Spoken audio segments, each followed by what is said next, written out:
management, and I was like, those are the games you're gonna get. You listen, man. You know what's Listen, funny? listen.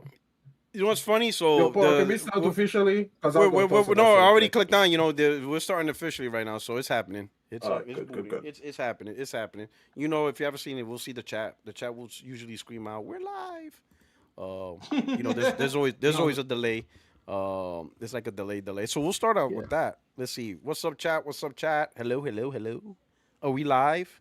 Hey, can you guys hear me real We quick? are. We are. I'm not having Yeah, Yeah, mic we yeah. can problems hear you. again. I hear you. Mic check. Yeah, Mic you're check. good, you're good. Yep. So okay. So we are live. We are live. We are live. So we'll get right to it. Welcome, my friends, my family, my fellow gamers. Your only friend, these YouTube streets, Puerto Rock 77. We are live with another episode of 60 Frames No Lag podcast, where we talk PlayStation, Nintendo, PC, Xbox, just gaming in general. We give our truest thoughts, the realest thoughts, right? And then, of course, people are welcome to join and contest our opinions if they choose to. You know, we are a very open, friendly, DEI certified podcast. So,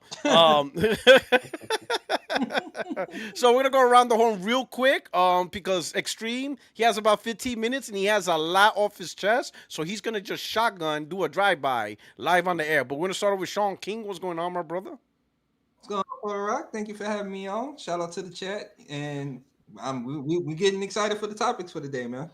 All right, awesome. Then we got Henry. He says Shang-Chi in the house. That's what Jenna Hayes called me the other Yeah, day. that's it. Yeah, so, happy Veterans Day, everybody, and let's talk about all this stuff that makes us upset today. Okay. let's see what will make the people cry today. All right. We got Chill Will, you know what I'm saying? Happy birthday and happy Veterans Day, my brother. Happy birthday, brother. Yeah, appreciate you guys for having me. Hit the like button, everybody. We got some good topics today. And then Craig, he was all lit. Like we even saw the gray in his beard, and now he went dark again. I don't know what happened. Hey man, he went from Bruce Wayne to Batman in a snap. Yeah, he went back in the Batcave. For real. There he is. See, there he is. I don't know. You ready? Okay. What's going on, Craig? You all doing? Yeah, appreciate it. Make sure you all sub to everybody here, and hit the like button. Hit the like button, and yeah, I watched State of Play. I literally just had to fire through it, and yes, Jack Day is. I don't get it at this point. I know we're gonna talk about it, so appreciate it. Also saw where Sony's financials came in, and once again that female ninja put a strap on and. Looks like she busted a lot of cheeks. Bro. So, Whoa. Jesus Wow. Christ. Like, wow. But yeah, here, let's get it going. That was somehow racist and Get sexist at ready. the same time. That's amazing. Yo, that shit is wild. You That ready? is wild. And yo, Get like, it right. bruh. Yeah. Yo. And also sexual. They said, Like, how do you manage all of that? they say Craig tells it how it is. Oh man. All right, and then of course, and now we're gonna with this intro end, we're gonna give his quick. He's gonna kick it off. We got Extreme. I guess we want to kick off the State of Play. Is that what you want to talk about? Listen, guys. All right, we're gonna kick off State of Play. State of Play Asia, I got right? about 15 minutes. That was We're gonna today? Go through this real quick. State of Play that was Asia. today. So All right. here it goes real Unload. quick. Number one, hot take of the day. Everybody should wear glasses. And I don't mean prescription glasses. I just mean glasses make you look harder than you are, smarter than you are, better than you are. Wear glasses, okay? I looked at the picture of this girl. There was this girl online, right? And she's got a photo of her with glasses, her without glasses, and it just hit me. Everybody looks better with glasses.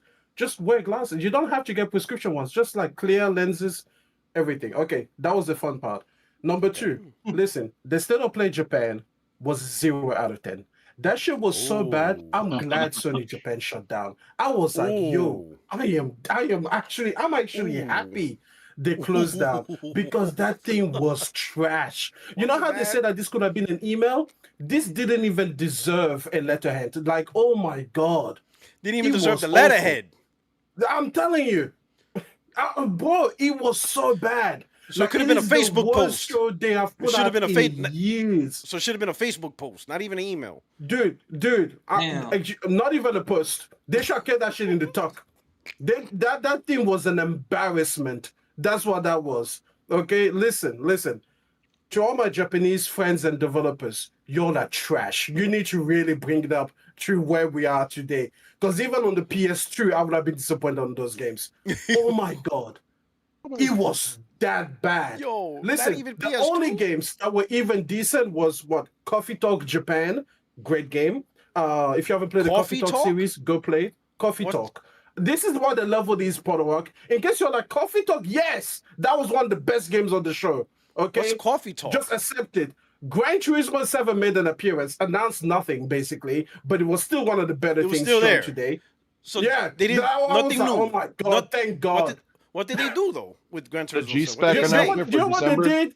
What'd They they just say? put cars driving on the track at high HD resolution. And I was like, oh, this is what it feels like when my eyes aren't bleeding. That's what I was like, oh yeah, this is good.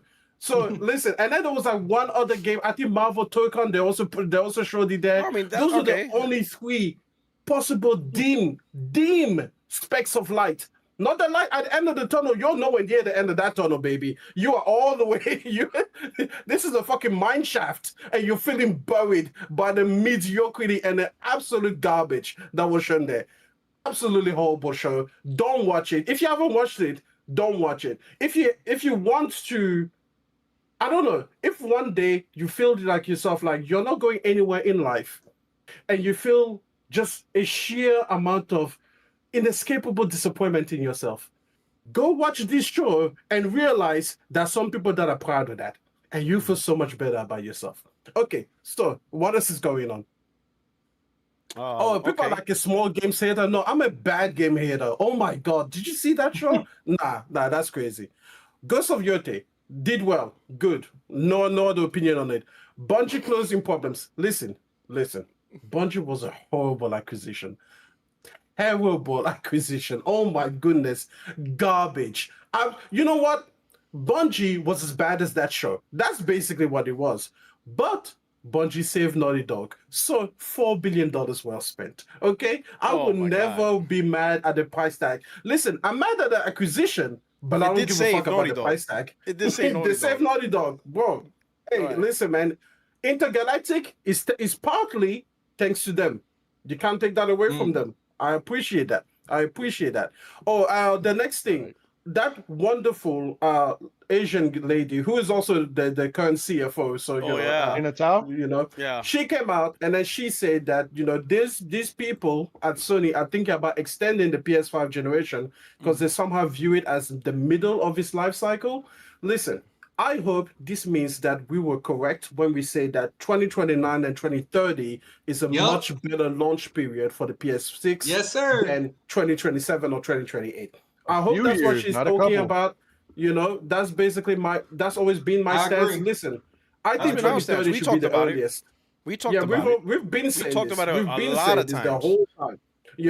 So agree. a lot of people came out and said to me that I was wrong in the previous video. Well, how's that feel like now? See how steady you look? Yeah, just now. Some people are saying that what they mean is that they're going to extend the support like well further into the PS6 generation, like have a longer cross-generational period. But we already knew that. And if that was it, I don't know why they would need to say it, because the PlayStation 2 was top support in 2013. So like they've always been having long-tail generations with all of the consoles. Except maybe for the PS3, but that's just because they were trying to run away from that bonfire, right? Everything else, they've always had huge cross-gen periods. So I don't think that she needs to say it. And if that was it, I don't understand the whole middle of the gen comments because it doesn't even make sense. Again, if you use the PlayStation 2 or the PlayStation 4 as reference point, mid-gen doesn't make any sense. I think it's the first thing. I think it is them saying, hey, don't talk to us, don't come looking for us until 2029. 2030 because we are seeing this as a midway point. It also makes sense because the PlayStation 5 Pro was released just last year and people want to move in 2026, 2027. I'm like, what are you talking about? Like, it doesn't even make any sense. What's the point of creating, listen, those are my thoughts.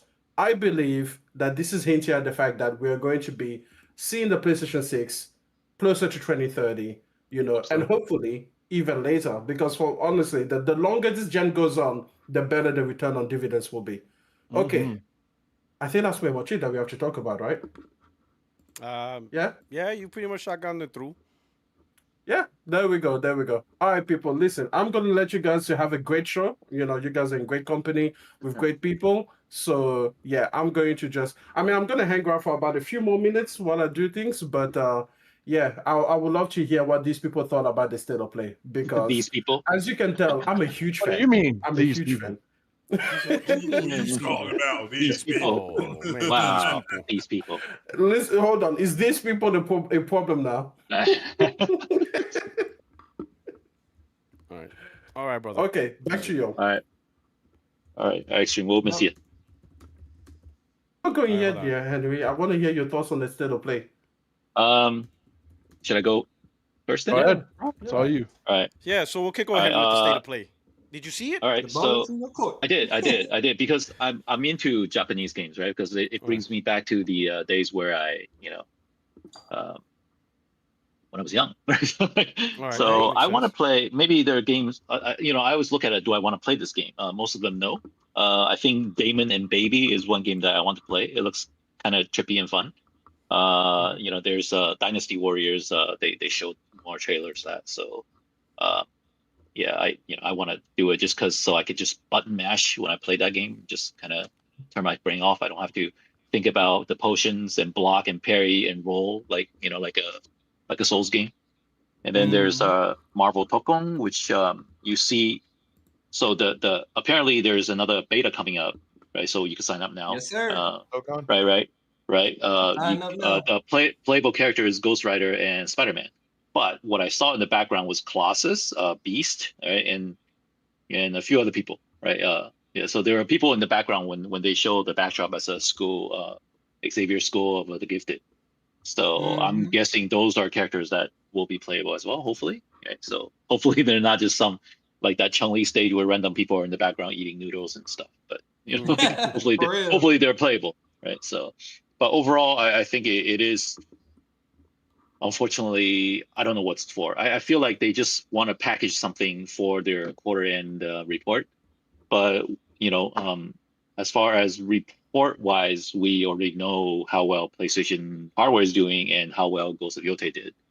So this is supposedly like the icing, but it's kind of like melted, right? So it's not. it wasn't that great on top of the cake. Right? So. All right, so what you thought about the show overall, the state of play? Like, what was your opinion? Was it worth it? Let's start with that. No. Should it even bother? Well, I don't know. I don't know. I like watching things. I like watching graphics in video games in general, but Yeah, okay. I'm not gonna spend time looking at it. You know what I mean? This is not a game where you go, "Oh, wow, it's Wolverine," right? You look at it and you analyze the animation and the motion of the 3D model, right? So, yeah. It feels like a Nintendo Direct. That's what it felt like, even on the graphics side and on the way the interviews conducted, right? So it's scripted. It's it's got like a voice actor. He's the host. He voiced Eren from Attack on Titan in the anime. Oh, that was him. Yeah. Oh. So I'm not a fan of the anime, so so it didn't matter to me. Yeah, but do I think you should watch it, P-Rock? I don't think so. Not for you. I don't think so. He's like, yeah, don't even bother. You're just gonna get. Because it doesn't pissed off. even. Yeah, it doesn't even have games like Yakuza, like the games that Western plays, right? So it doesn't even have that. So, but it most of it looks like indie, but they're not meant to be indie. They're supposed to be like these big time studio, but they look like indie. So, Really? but Yeah, I but do. I feel like I feel like that is that's kind of an insult to indie games. We've been getting great looking indie games. We've been getting great indie games altogether. Great gameplay, especially the last few years. Like these games are just behind. And I don't mean think like, so. oh, that think so. PS4 generation. I mean that's significantly behind. And I'm not just talking about the graphics because people always love to point to the graphics because it's obvious. But I mean just the gameplay design and philosophy. I look at this and I'm like, have we really not evolved past this? Like again, just some of the stories. It's again these freaking 8-year-olds that have to go and save the world, And one of the first one is a bunch of 8-year-olds that are going to save the world, accompanied by like a 37-year-old white man in Japan. And I'm like, wow, that's just great. There's no black people in that game. That's for sure. It's just like the entire concept. I feel like it's so antiquated. Like I'm just like, and I look at the gameplay and I'm like, wow, like you've tried nothing Like nothing is what you've tried. Like you were like, how do I just create another thing where sprites on screen go and slash swords and then we pop numbers out and that's a game. And I'm just like, wow. No, I'm sorry. Like I'm playing this game called Crystals. It's a few years old. And Oh, I it got that game. tries. You know, I it's got a great game. And it's like it has like a past, present, and future. And you can see all three on screen at once. You know, is it like the most fantastic game I've ever played? No, but it looks good. It has an interesting mechanic, and it actually tries to, bring something to the table. I was so let down by these offerings because it's not just the fact that they are Japanese, it's just that they're really bad games. Yeah, Anyways, that's what I think. Well, I got to take on that one too. I got to take on that play too. yeah. Let me just end with this one because a few years ago I watched this documentary and then it was talking. It focused on a bunch of indie developer here in the United States. One of the guy was the developer of Feds.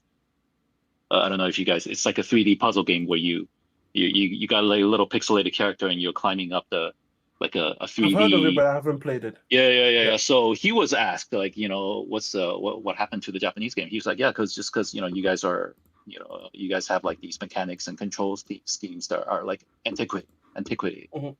and antiquity, whatever. So it's just really archaic, right? So they, Yeah. like, I don't know what's the deal with Japanese games. I don't know culturally if these type of games they show today spoke to the Japanese young audience. I don't know. Yeah. But there's I don't know what's happened, but it's so for sure I think the United States as an entertainment gaming developer have been great since they figured out how to make games, right? So Yeah.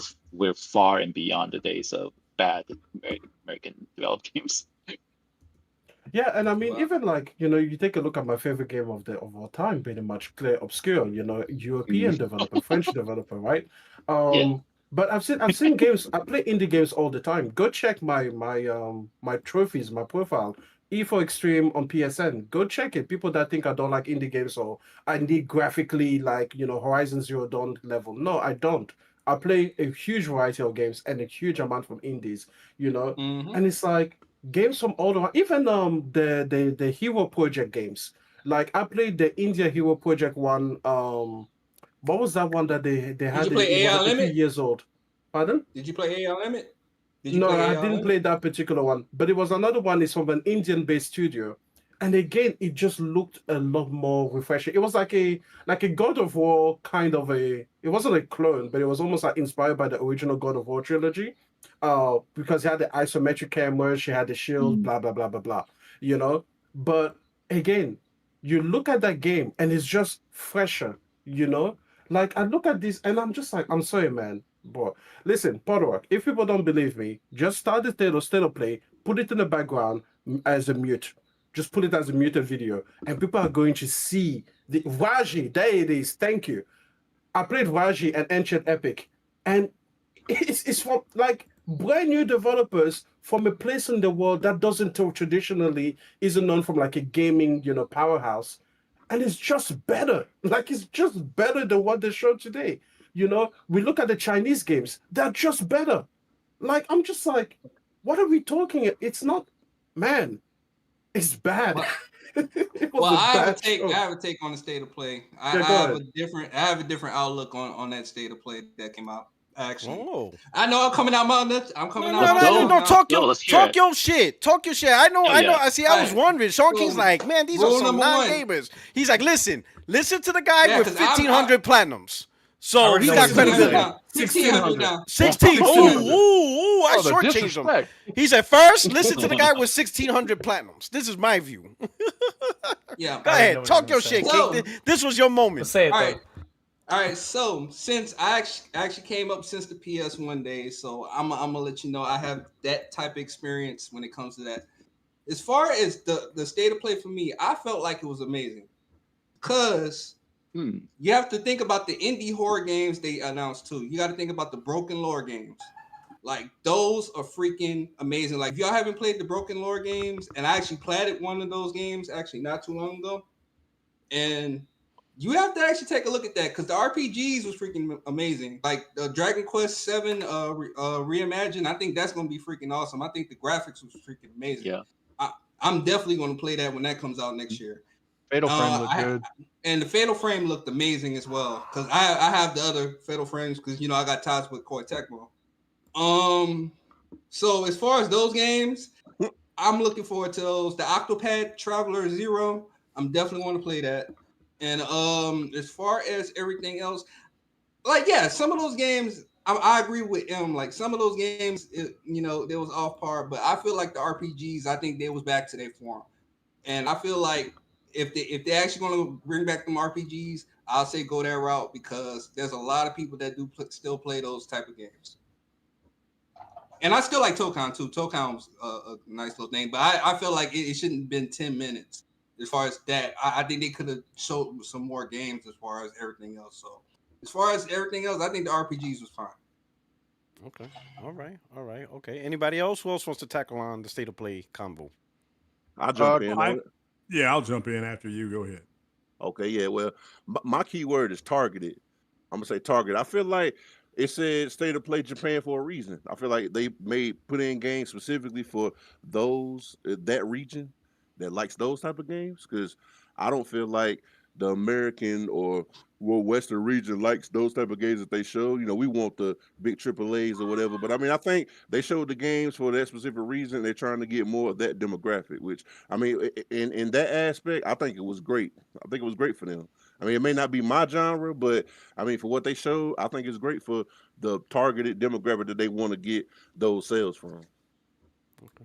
Let me ask you this, because that you know what you bring up a point, or you said something that that I actually thought about a few times, and I always mean to bring in a podcast, but I end up forgetting. Now we say, oh, those are the type of games they like, and I understand the point. But there was a point in time when gaming started, we weren't like that. In fact, most of the games we enjoyed were from Japan. You know, the Double Dragons, the Final Fantasies, Mega Man, Castlevania, exactly, Contra. Mm-hmm. These are all Japanese games that they brought over here. Altered Beast, Hang On, Space Harrier. I mean, the Golden Axe.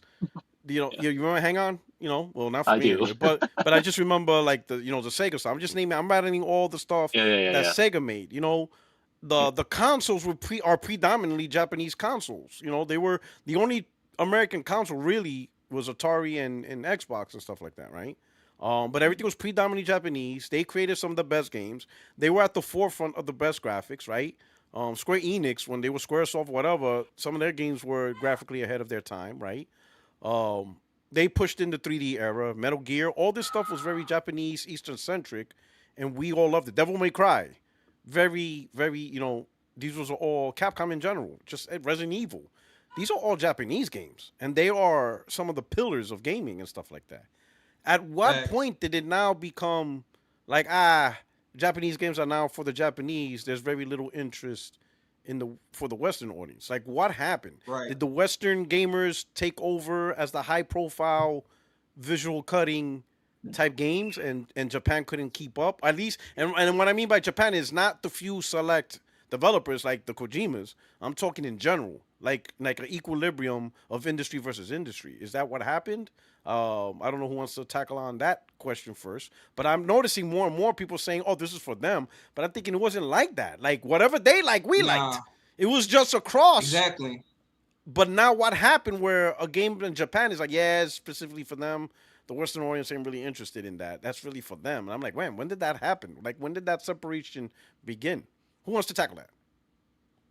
I'm going to go, guys. I agree. Before you tackle it. I'll go ahead, Mr. Yeah. I'm out. Okay. Yeah, all right, brother. I have an answer. Talk to you later. I think me and Harry got to take on that one. Okay. Oh shit. Well, I agree. I agree with what was just said about the targeting. They literally put down PlayStation Japan. This is targeting the Japanese audience, and for some reason, the people in the West think everything should just target them. Just like, I mean, when the games come out from the African Hero Project, those are going to be African-centric games. It will be based on their culture, their history, their heroes. So it's not going to cater to other people, and it shouldn't. It's okay that it doesn't. Sony won the console war by having a footprint, albeit small, in a lot of different markets. And because they had a smaller footprint, they were able to concentrate and make quality games. Some are better than others. That's perfectly fine. They didn't go, Microsoft catered to the Western audience. That's who they catered to. And they failed because they did not have enough. That's why they called the Xbox the dude shooter box. That's what it was known for. You go home, you put on a headset, you call in the B2, you get one-man army. That's all you did. You prestige. They made fun of them on the cartoon South Park playing Call of Duty. So, I mean, this is years ago if you have to go back in their archive. But, I have said this before on this podcast and my own. Even though Sony comes out, tells you exactly what they're going to do, they do what they say, you're going to have a group of people that say, well, I don't, that was garbage. Even though it wasn't catered towards you. It was not catered towards you. If you like driving and racing, that new Gran Turismo Spec 3, that was a shock. Nobody knew about that. The final, whatever it's called, the Fatal Fury, whatever that was, I was like, okay, that's really grown up a little bit here. So if there's something for everybody, and the Japanese play games differently than we do in America. Everything is mobile. So what I saw that was catering to them was mostly look like a game you would walk around in Tokyo. And if you don't know what I'm talking about, go on YouTube, pull up a video of downtown Tokyo and look at what the people aren't even looking ahead. They are looking down playing video games, or they have those cafes where they're out there playing handheld video games. That's what they do. That is their culture. So I personally, understand. So I agreed 100% the targeting. They targeted a certain audience. It's like dropping a laser-guided bomb. You're targeting a specific bridge. You're not just going to drop a bunch of bombs and destroy every bridge. Like, no, we need to get this bridge right here by this point in time. And why there's people who believe, well, everything should just cater to one type of audience. I'm glad they don't. Every game I have doesn't cater to everybody. I play Until Dawn. I'm playing that now. That doesn't cater to everybody. Ghost of Yotei does not cater to everybody.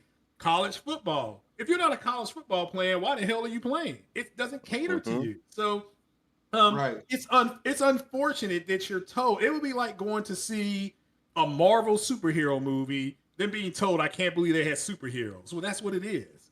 They had or watching the movie Oppenheimer and say, well, I can't believe they showed the Manhattan Project. That's what it was about. So if you don't want to know about those things, it doesn't target you. If you already knew about it, it doesn't target you. And it's unfair in my opinion. I'll say that, for them to tell me exactly what they're going to show it, and then people be like, well, it wasn't for me, therefore it was trash. That's what I'm literally in the name. State of Play Japan. State of Play Japan. Yeah, it literally says it. Everything was in Japanese, and then they showed it. It was in Japanese, and then they had English subtitles. Right. Yeah. Yep. So it wasn't for you in the first place. And stop thinking. Sony, the last time I checked, was in Japan. That's where Sony is located. They go by the yen. We just looked at their financials. Everything's in yen. It's not in US dollars. It's not in francs. It's not in Bitcoin. It's not in bricks. It's none of that. It's none of that. It's in their own currency. So it's their company. They're doing what they feel they need to do to, as they said, expand their own footprint. And in the West, we're getting games, you're getting movies, you're getting TV shows, you're getting cartoons. So that's what they're doing in the West. And it's okay for them to cater to their own audience. Everybody that they showed was Japanese. All the executives they showed were Japanese. They ain't show no Americans. They show none. Or Brits, or French, even though they have studios that they work with there, or Korea. To me personally, it's stupid. Don't go to a baseball game and expect a football game to break out. That's what these guys sound like to me. That's what these guys sound like to me. And, That's a good one. And again, I can't get mad at Sony because they told me exactly what I was about to watch. Or better yet, don't go to a football game and expect a soccer game to break out of that. Yeah, go to Ruth Chris Steakhouse and try to order, some chicken wings. They're gonna look at you like you're nuts. That's not why you're here. You're here for the steak. So it's like I said, it's unfair, I think, for people to judge it. You can judge it, it's your opinion. But again, proving my point, I've been saying for 2 years. They can tell you exactly what they're going to do. They can show you exactly what they said they were going to show you, and you're going to complain. Henceforth, why I said they don't need to show you all shit. That's why I said it. Because you're entitled, you're spoiled, and that is a problem that you have. And I'm glad they did this. I'm glad they don't show a ton of games, because I need you all to get off of YouTube and go get a real fucking job. That's why I support Sony for sticking it to these YouTubers. No PS6 until 2030. Fine. Go. You're gonna have to go get a real job. You know, Rockstar Games delaying Grand Theft Auto. Oh, your YouTube channel is gonna go. It's gonna tank now. Go get a real job. You know, so that's what I'm rooting for. But yeah, I watched State of Play. I thought it was a solid show. That's what I say. 7 out of 10, man. Yeah, 7 out of 10. I mean, I'm fine. That's what I say. It ain't that hard. But it served its purpose. It served its purpose. Yeah. Yeah. So here's what I'll say about it. For Africa. I expect them to do one for Africa. I expect them to do one for India. That's what I expect. Give those studios their time to shine. Just give them their day. It's all they're asking for. Give them their day. Right. They deserve it. They deserve it. They deserve it. Yeah. Go ahead, Turbin. Yeah, I just wanted to say, Hello? first of all, yeah, can you hear me? Yeah. Can y'all hear me? Yeah, we hear you. Okay. Yeah, we hear you. I was gonna say, first thing is I know why Sean liked it, and that's because those are all games that he could platinum. Oh, man. Stall them out. Those look like platinable games. Stall them out. Stall them out. Hey, look, but that's his thing though. That's his thing, because like that's not my thing. Man. I don't do platinums, because to me doing platinums feels like doing chores, and I'm good on that. You know, I just can't. I respect that. I don't feel like I have time to really dive in like that. There's some games where maybe I feel like I could, but I never actually done that. I respect that.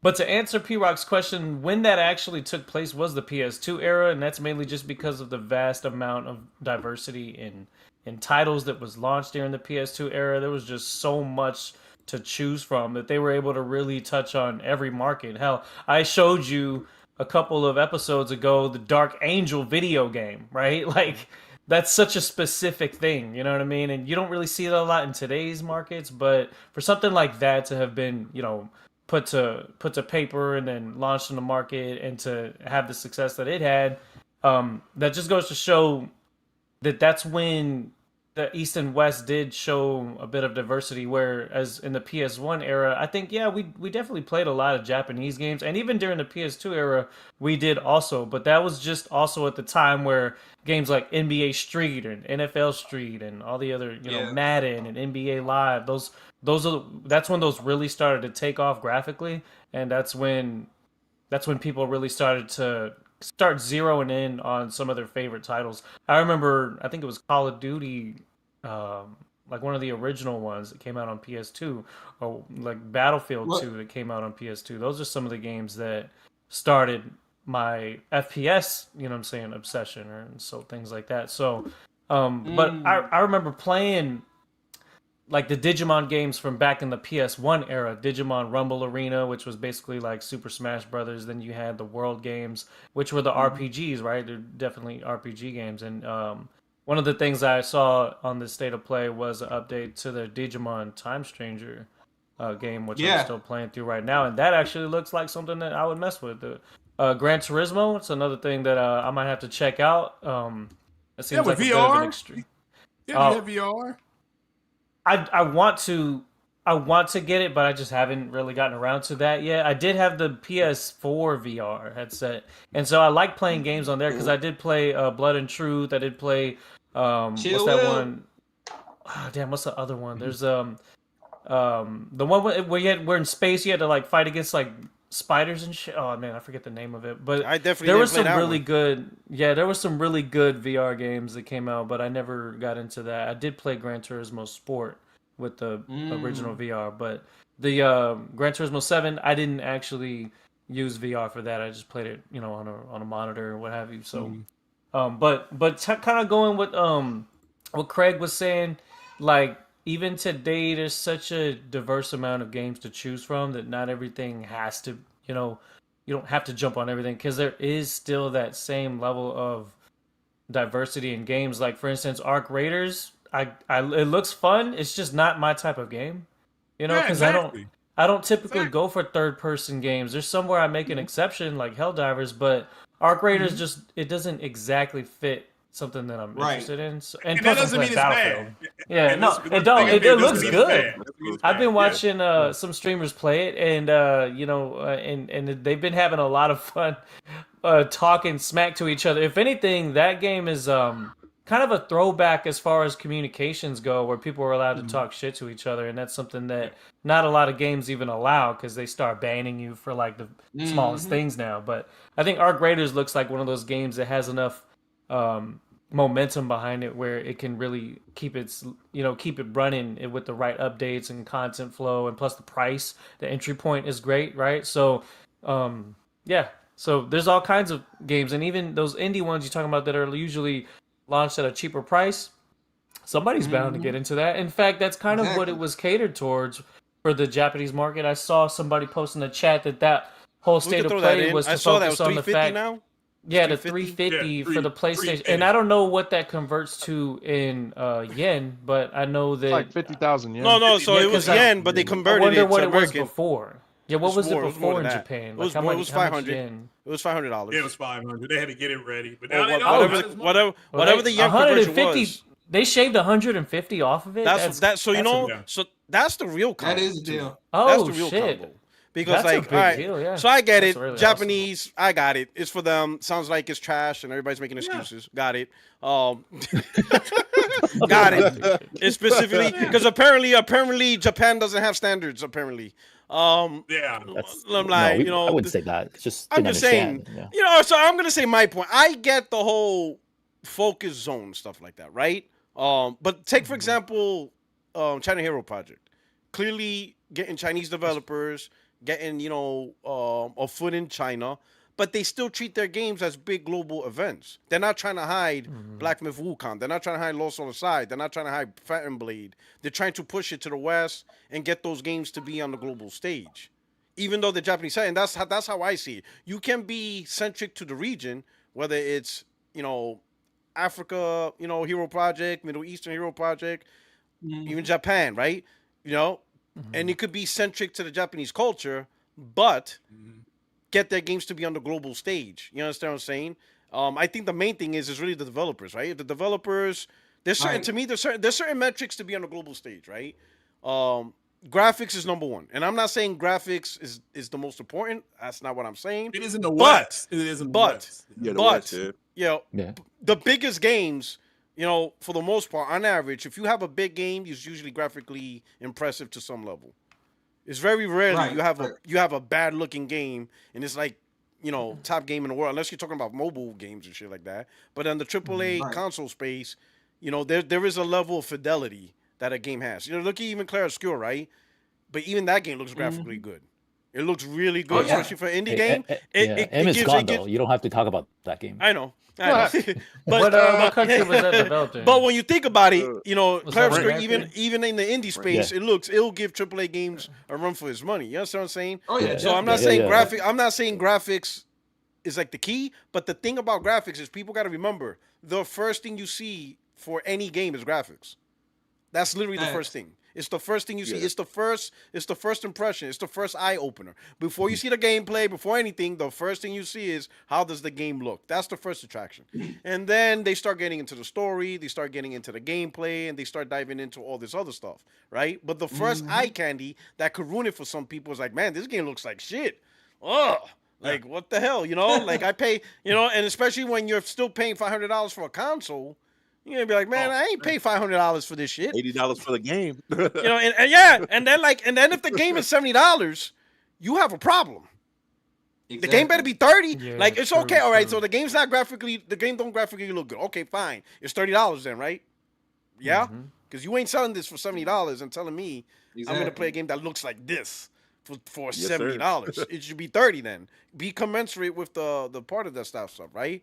So I get the whole. I'm just wondering, how did we fall so different from the Japanese gamers? Like, how did we how did a community that we were, when you think about it, we were all very enjoying the same games for the most part. And I understand the sports games, but even then, some of the sports games we played were made by Japanese. Joe Montana football, Tecmo Bowl, Tommy Minnesota baseball, baseball stars, Double Dribble was the top basketball game of its time. Lakers versus Celtics. You know what I'm saying? All this, there was a lot of games that was just Japanese centric and stuff like that, made by them too. So it's not like the Japanese didn't make sports games either. They knew sports games was popular.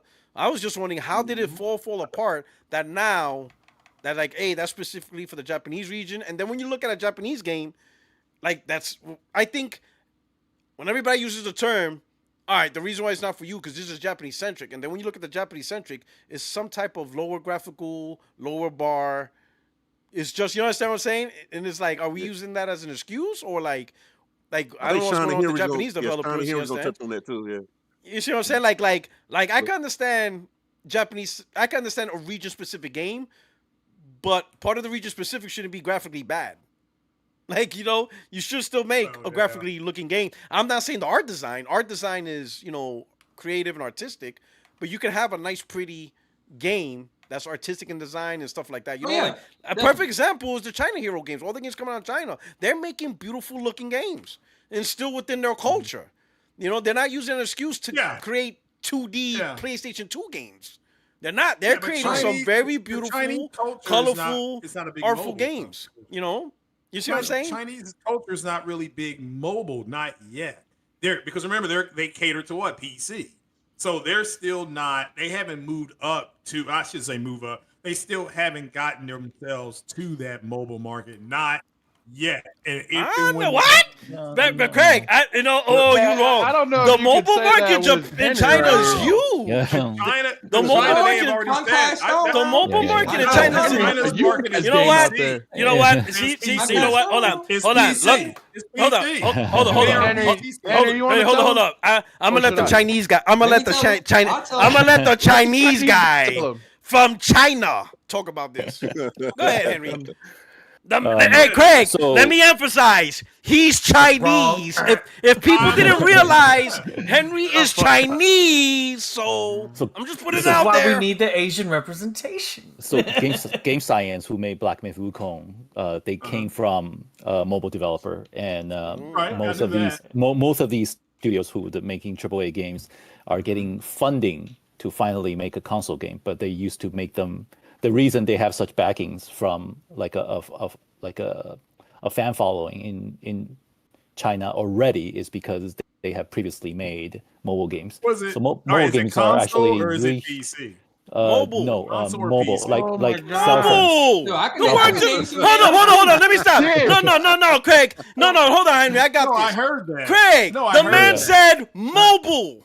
Mobile, yeah, I know that. I didn't say that he didn't say that. Yeah, I said okay, but I understand what you're saying. They really, talked about He said I know what mobile. Said, so why are you asking PC what I mean. or console? Yes, I do. No, I do. But they are. Craig, don't be PC mindful. gamers. Don't be You're mindful. right. Oh, there you go. You heard him. All right. Now let me tell you how black people live. Okay, let me man. That's pretty much what he just did. Let me tell y'all how y'all live. You know what I'm saying? Paul Wall can actually He's like, listen here, Henry. He's like, listen here, Henry. Listen, Henry. I don't know if you know, but I have 10 years watching Saturday afternoon Kung Fu, so I know Chinese culture very well. My man, Craig. My man using Kung Fu flicks up in here to describe Chinese culture. He's gonna Kung Fu fighting up in here. The age explained to the Chinese guy. Craig's gonna turn on his lights. He's gonna be wearing a straw hat and some Kung Fu suit. Right? But that raises a good question, though. And I have a question. Then maybe P-Rock or Henry can answer this question. But just to kind of go off of what you're saying, what do you think is the difference between the Japanese market and the Chinese market? Huge. Yeah, what? Like, explain. Well, first I'm gonna say budgeting. Just to let you know, I seen Sadly Deadly Venom, so I'm very well versed in the Chinese culture. So play. I'm a cultured man. He's All like, right. I'm yeah, gonna let you know. I saw. All right. I can memorize the line from Enter the Dragon. Okay, I got it. You know what I'm saying? Yeah. You know, There I you know go. Chinese. You know, I remember Bruce Lee's line. So- She is one of my own. You know what I'm saying? Hey, Yeah. I know. Okay, I got this. Henry probably knows what I'm talking Like, about. what's with that that, scene. Daily So money But is no, but- obviously a okay, thing. and- money's big. and- I mean, yeah, and I think Chinese China's people, a bigger GDP market than Japan. Yeah, China so has Exactly, that. yeah. Makes Higher one of the GDP things, market. and like I don't want to get political about this, but one of the things that Chinese government actively does is trying to eliminate poverty.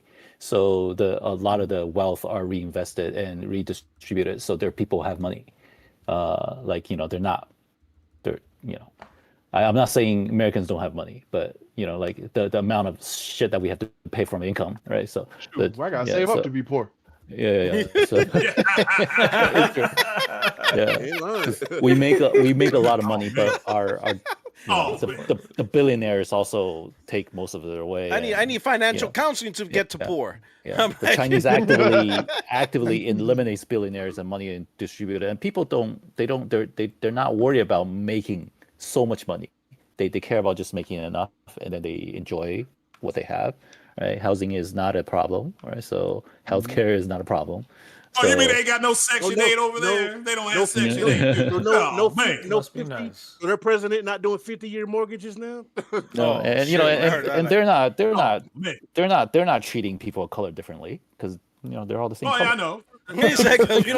We don't have. Yeah, They they might don't be wanna come here. they might be racially insensitive toward like people from foreign land because Yeah. they're fucking ignorant, right? So, but that's gonna change as long as the people are educated, right? So, but yeah, for the most part, because they have money and there's that MAU number, like we're gonna talk about MAU now, right? So, therefore, you can use that large demographics as a way to get investors to throw a lot of money into the investments into making their games, right? So I mean, Sony is bringing a lot of investment. That's why there's that China Hill project, right? They're evaluating Right. all these different studios who can have the capability of making AAA titles that so they don't the PlayStation studios don't have to carry the heavy load anymore.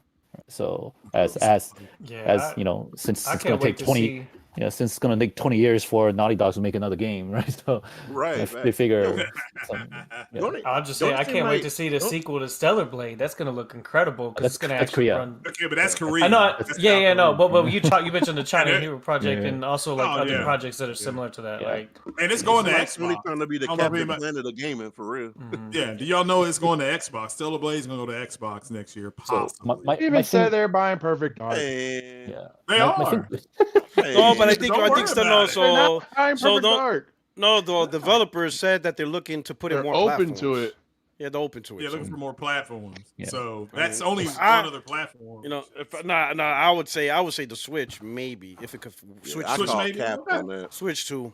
I mean, Yeah, when you think I can about it, say when you think okay. about it, let's be honest. If you're looking to put your game on another platform when you already have it on PlayStation and PC, I think it's time that is Switch 2 is the consideration. Oh, yeah. I know most people don't think like that because of the Switch 1 and how weaker the hardware is, but you're seeing third party already put in more AAA games on the Switch 2 that are kind of in line with the PS5. So I think now it just makes more sense to look at the Switch 2 rather than the Xbox because the Xbox is dead. It's like, for what? Like, why are you wasting time with that trash?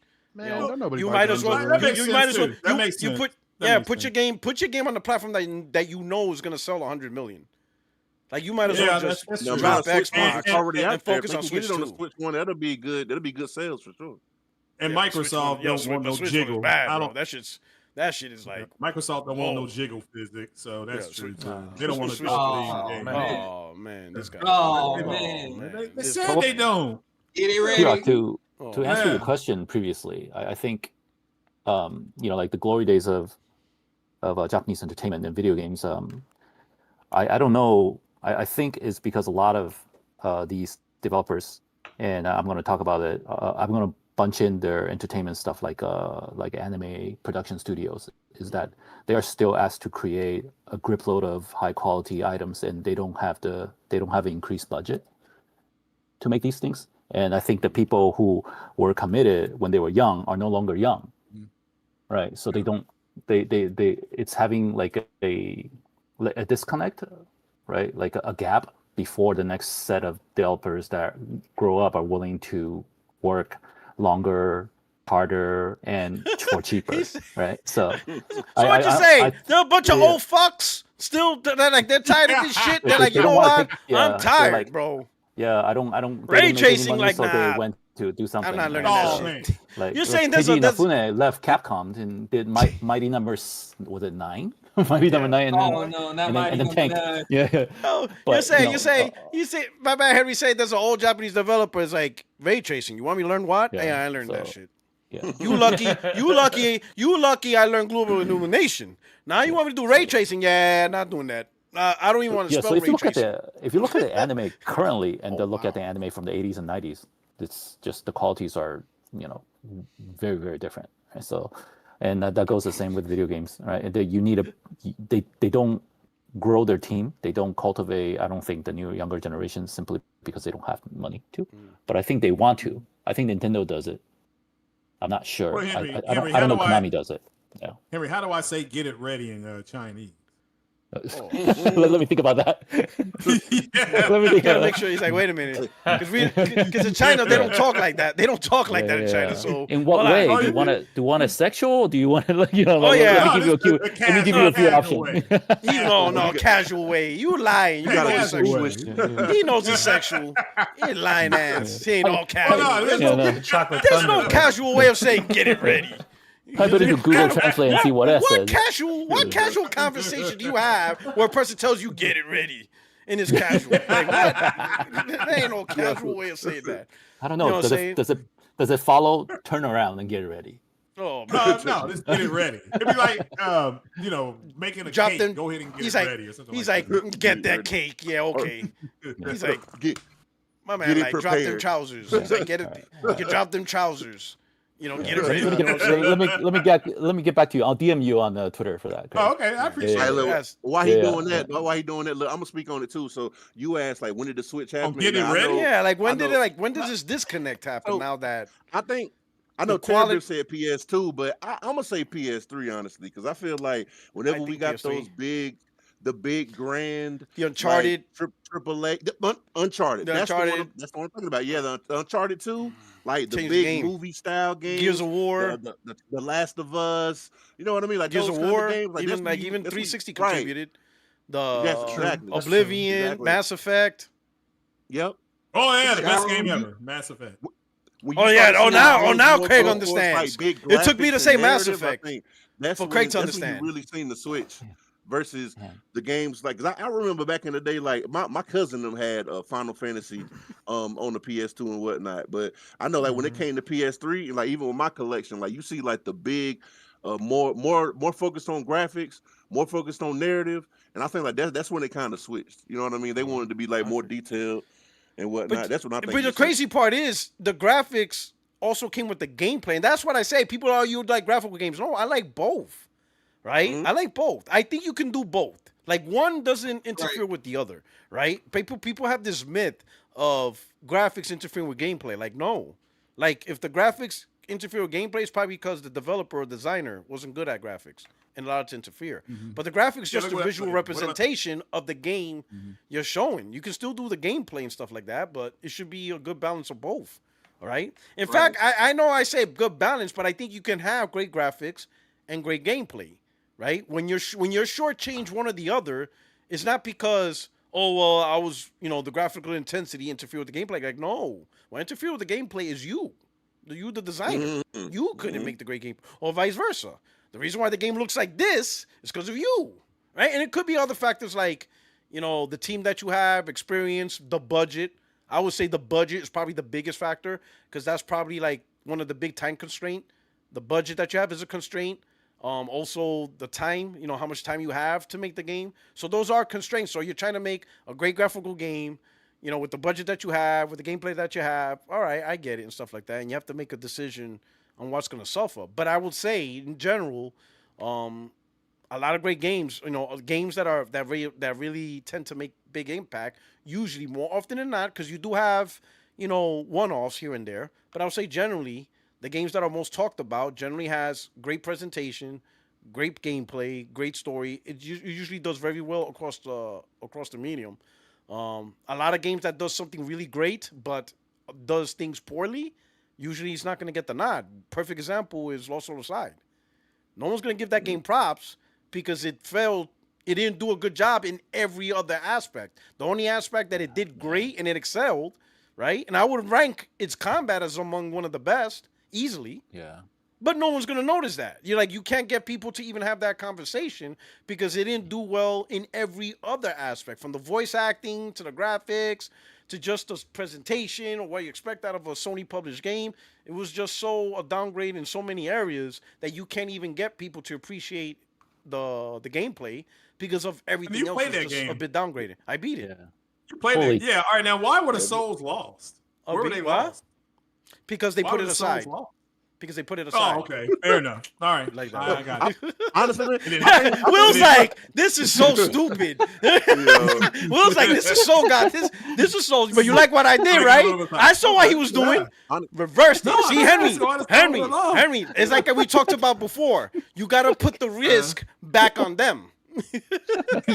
Always put the risk back on them. I think they weren't ready. Hold on, let me do the super chats real quick. Real quick. All right. Hey, thank you. I really appreciate you guys coming through. Hit the like button, please, and then let's go through some of the comments and super chats. I didn't like that one. Bro, Will and Craig got me dying, boy. I swear to God. These guys. He's like, yeah. So we got JC 2013. He's been a member for 6 months, man. Hey, man, I really appreciate you being a member, JC.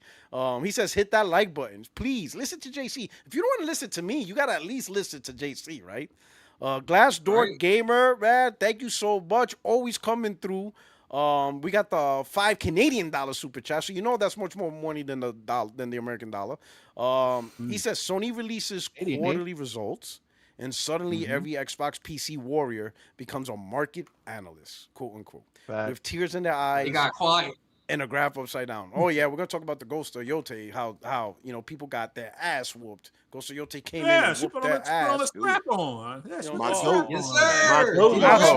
Atu came in. Boy, Atsu wasn't playing. She went out, she went after Saito and the haters. She chopped them all up. Oh man. Shout out to Atsu. Glassdoor Gamer with another super chat. Really appreciate it. Says, y'all see the new PC monitor and the fact that Sony talked about hooking up a console to it in the marketing. They mentioned PC and text only. Yeah. You know what I'm saying? Yeah. Like, real quick about that. That shit looks sick. I just wish it came in 32 inches. I think it's only a 27-inch monitor. But they put. Oh man. 32 is man. Oh man. Yo, Will and Craig y'all need your own podcast, bro. Cause y'all bugging. Everything he says is gonna piss me off. Will and Craig. Yo, y'all Nib would get along really well. Nah, but before, like, it even showed a fucking controller charger come out of the monitor. 32 inches instead of 27. He's like, yeah, that is true. You're right. That's here's what made me mad. And it was the actual PlayStation made one. It's not one of their end zone monitors. Yeah. I was like, damn, that's sick. I have a 32 in front of me right now. I have a 32 in front of me right now. I just bought a 27-inch LG, and I'm mad as hell that Sony finally got a 1440p Q, their QLED, whatever you want to call it. Monitor. That made me mad because I got an LG. It's beautiful. It's a beautiful monitor. Beautiful, right? 480 hertz, beautiful. But I can't believe it. He said Sony got the better 27-inch. Yeah, man. I got a 27. I think it's I mean, LG probably made the screen for Sony. So yeah, that's what. That's what's funny. You know what's funny? The screen. The panel. They got the panel from LG and they just assembled it together. Yeah, they do Samsung, that too. Yeah. They do that shit all the time too. Yeah, they do it all the time. Yeah, Korea. Like they all say, they're like, oh, my TV's better than theirs. I'm like, it's the same thing. Y'all both made the same thing. Man. All right. We got Brian East. Damn. Oh man. He's asking. Ooh, he go. So Brian East with the super chat says, did you play Sea of Stars? So M's not here, but I will speak on his behalf, and I'm going to say yes, he did because he has talked about it, and he did love the game. That game looks great. He loves Sea of Stars. Oh yeah, that game amazing. Yes. Yeah. Amazing. And if he comes back and says Porter Ox line, hey, oh well, I thought he did. So, but I think he did. I remember he talked about Sea of Stars on this. You know what I'm saying? Yep. So he does play his indies. Yo, M does love his indies. He loves his indies. I He just don't love believe. indies. He just doesn't have faith in PlayStation gamers saying they like indies. So he thinks y'all lying. Glinzer, shout out to you, Glinzer. Thank you so much. Glinzer says Grand Theft Auto 3 encourage more Western developed games. I know. Definitely. I will say it encouraged more sandbox games. That's not a lie. They did. I'll say that. Grand Theft Auto 3 changed. And more inappropriate games. Oh yeah, now they don't give a fuck. Yeah, right. Like more adult theme games. But I would say it definitely pushed the sandbox games out the door. Facts. I'll say that. All right. William Ortega, message deleted by PorterRock77. I didn't delete shit. Hold on. I didn't. He didn't have time to delete. Yeah, I didn't even know. Yeah. AOL, if you want to put your stuff, well, I don't know. Listen, I didn't delete it. Unless you tag something that have an auto block. That's the only thing I could think of. Yeah, but it's some extreme words that I put as auto block. If you want to put in the chat, Ayo William Ortega, if you just want to put in the chat, I'll read it. I don't know why it got deleted, but please don't say anything like racist or crazy or homophobic words or stuff like that. Does it not go into like a purgatory, like like a? Nah, he didn't. I think he said that State of Play was meant for like Japanese players. Yeah. Okay. I think he's that's not wrong. Said. Yes, it literally said it on the title. Japan. So why did I delete? So why? Hey, I'm being said I did not delete your tweet, so I don't know why it says message deleted by PorterRock. You two trying to set me up. Somebody hacked my channel. Hey, I'm gonna say one last thing on that. As far as like the graphics and whatnot, I think we just spoiled now. Honestly, you know what I mean. We just, if a game don't got the story and the graphics and the gameplay, it's like we looking really at it like it's not. I mean, you're the one with the 59. I got listen. I'm gonna get my Z. I'm saying in the sense of the games has been so. Will just wrote in the chat. Oh, he did. Okay, go in the chat what he wrote. Let me see. Will says the purpose for Japan, of the State of Play was okay, the purpose of the State of Play was to announce $350 price drop. Why did that get deleted? Why was that deleted?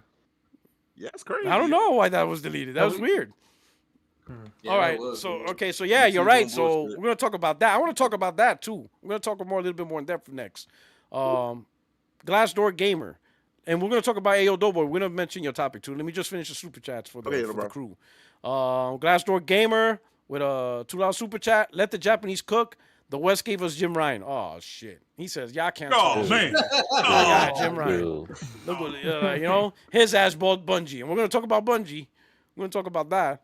Glenzer, $5 super chat says, feels like graphics have peaked. Now to quote Marshawn Lynch, it's all about the action balls. Oh shit. Stuff like that, right? Oh man, that's crazy, man. Hold on, let me. You know why I'm here.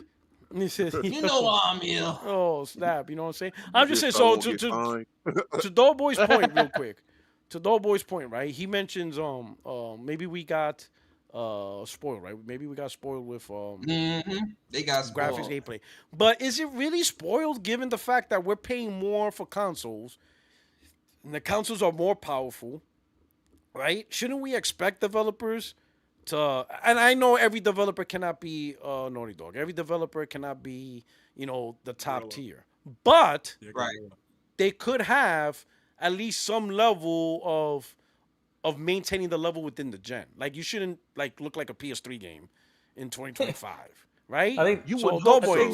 You see what I'm saying, Doughboy? Am I wrong? That's definitely why Unreal Engine 5 is being used so much, because it's a more affordable engine to use, and because people are able to build their rosters of talent with people that can actually develop for that engine. Now, as far as it being up to standard as far as performance goes, it depends on the developer, right? We've seen what happened with Metal Gear Solid Delta, and then there's other examples too, but it's starting to get cleaned up. I think that again, once games start getting launched that have been using Unreal Engine 5.6, I think that's going to clear up a lot of that AI, that Unreal slop that people are talking about, with a lot of artifacts and fuzzy, rendering and shit like that. Yeah. But I gotta get a chance to get it ready. Get the PS5 Pro ready. That's all. Yeah, get it ready. It's ready. We're gonna start getting that bad boy ready. And when they get that PSSR update next year, then it'll be. I mean, really, you will hope a game have everything for the money that you're spending, of course. But you know, at the end of the day, you really, you kind of gotta, like, beggars can't always be choosers, but you gotta just put your money where you think people giving you the value that you deserve. Like when I buy Ghost of Yotei, I'm buying it because okay, I played Ghost of Tsushima, I loved it, I love everything about it, and I feel like Sucker Punch gonna give me the experience that I want as far as story, graphics, and everything. Like when you buy a Naughty Dog game, like you putting that money in and you expecting a certain level of polish and polish and class and everything. So I mean, it's all about just where you put what are you expecting from, you know what I mean, a certain devs you buying your games from. Right. Well said. Okay. All right. Well said. And at the end of the day, game engines are like paint, right? And the brush. We're gonna get different painters, different skills. So I don't expect every single game to be The Last of Us. Right. Some of them can be the Octopath Traveler 0, right? Am I gonna play Octopath Traveler 0? No. But some people do enjoy that type of art style. One of the things that I want people to realize is that gaming is art itself. It is literally moving paintings, and you can see it in Ghost of Yotei, right? I think Ghost of Yotei is the primary example of why games are moving paintings in itself. And the more we see it, the better that is. So. Yeah, this is when they do the standoff in Ghost of Yotei. Her eyes, when it cues in on her eyes, the reflective. You can see if you're fighting around the water, in the fields, whatever. You can actually see that reflect in her eyes. So yeah, agree. And I think they are. This is why I'm not getting the PS6 is because, and I've said this for a while. The Pro is my last console because it has reached their peak. What else are they going to do? We're getting 4K. We're getting dynamic 4K, even some native 4K games. We're getting the upscaling. We're getting everything that I personally thought we could get. We're getting ray tracing. So what, like the Jello? I can't remember the Sony executive. I can't believe he said it. I'm just paraphrasing. Like, what more is there? Even Mark Cerny was like, we pretty much at the top. We're just PS6 is gonna be path tracing. Okay, there's nothing wrong with that, but that's not why I would buy it. But I'm not gonna sit here and dog it out. I just think they're at the max at this point. I mean, I can play The Last of Us in ultra graphics at 60 frames locked on a console. That's amazing. Yeah, that's amazing. Unlocked on the Pro. Yeah. And it's unlocked. Yeah, there you go. Yeah, it is unlocked. Yeah, one of the game modes unlocks the frame rate. Yeah, all right. Well, see, there you go. And and that has no ray tracing in it. None. So imagine what the next one will be like. But yeah, we're in the next Grand Theft Auto. I mean, come on. I mean, it's just where else can we go? And I'm excited to see it, but I don't see myself getting behind it. But shout out to everybody that is. That's facts. That's facts. Like when I play Ghost of Yotei, I'm looking and I'm like, dog, what more do I want from this game? Especially when I put it in performance mode. Now, I kind of wish I could do quality 60, like the Pro does. But when I look at this game, I see how beautiful it is. I'm like, dog, like I don't really feel like I need a game to look better than this. I really don't. It's like, yo, if the game stop, if they stop right, you say that until you get it. You say that until you get it. Get it ready. You say that now, but I think I agree with Craig, right? I think now it's refinement. I mean, when you think about it, that's what the next color is. It's all right. We hit. I ain't gonna say we hit the peak, like whatever, right? But the diminishing returns is getting smaller and smaller and smaller, right? So the generational difference of look is really creeping low. But certain things you can improve on. For example, instead of having performance mode because you can't get the best graphic to run at 60 frames, so you have to create this mode where you remove graphical features and fidelity to get it to run to 60, the next console could be like, you don't have to worry about that no more, right? Even more so than the Pro. Now you get that ultra high fidelity graphical settings at 60, and now we're more focusing on 120 plus. Getting, you know what I'm saying? For that smoother frame rates, for the monitors, for those who like to play on monitors, and you got those high refresh rates, higher than normal TVs, you see what I'm saying? So I think it's more refinement compared to previous gen, which in my opinion, if it's all about the refinement, then you don't need to release a console that soon. You know what I'm saying? To me, a console that does a refinement of that is needed when people are now kind of tired of what they have. And I don't think anybody's tired of the PS5 at all. I don't think there's any feeling of people being exhausted of what the PS5 has. And definitely not the people with the PS5 Pro. I don't think anybody's really exhausted of the technology and now we just want refinement or something better than what we have now. I don't think anybody has that feeling, right? I think if Sony waits longer to where people be like, you know what? It's been a really long time since we've seen a new console and stuff like that. Like, what's going on? Like, we could use something new. And who knows how long that might happen. But I think, you know, like in the way Craig said, is the consoles are done so well, is there really a high demand for a new console with more power? Like, who's asking for that right now? I don't think anybody really is, other than maybe like, homeboy over here, but he's just a tech head, you know what I'm saying? Yeah, you know what I'm saying? Other than that, other than that, I think most people are more than happy with the technologies, and we just want to see the technology we have now work consistently rather than spring on a new console. I think that's what's going on, right? Let's talk about this. The $350 PlayStation in Japan, right? So PlayStation, but we're not going to talk yen, but when you convert a yen to dollar, it was equivalent, similar to what we got, right? $500. But now they lowered the price. It's region specific, so it's only for Japan. They got it down to $350. My question is how? How they got that motherfucker down to $350? I mean, I'm just saying. I know you guys don't have to answer because you didn't work with the company, but I want us all as a community to start thinking like, wait a minute, what did Sony do? Because in my mind, this is what I'm thinking. I think that console is still the same console. Maybe they reduced the memory to 825 again, but I think the profits off the other regions is subsidizing the Japanese console. I think that's how they did. I don't think manufacturing wise they did anything special, because if they did, then I expect for them to do the same process for the other consoles in the West, so they could get it down to 350. Maybe that's it. I hope that is, but I don't think that is, right?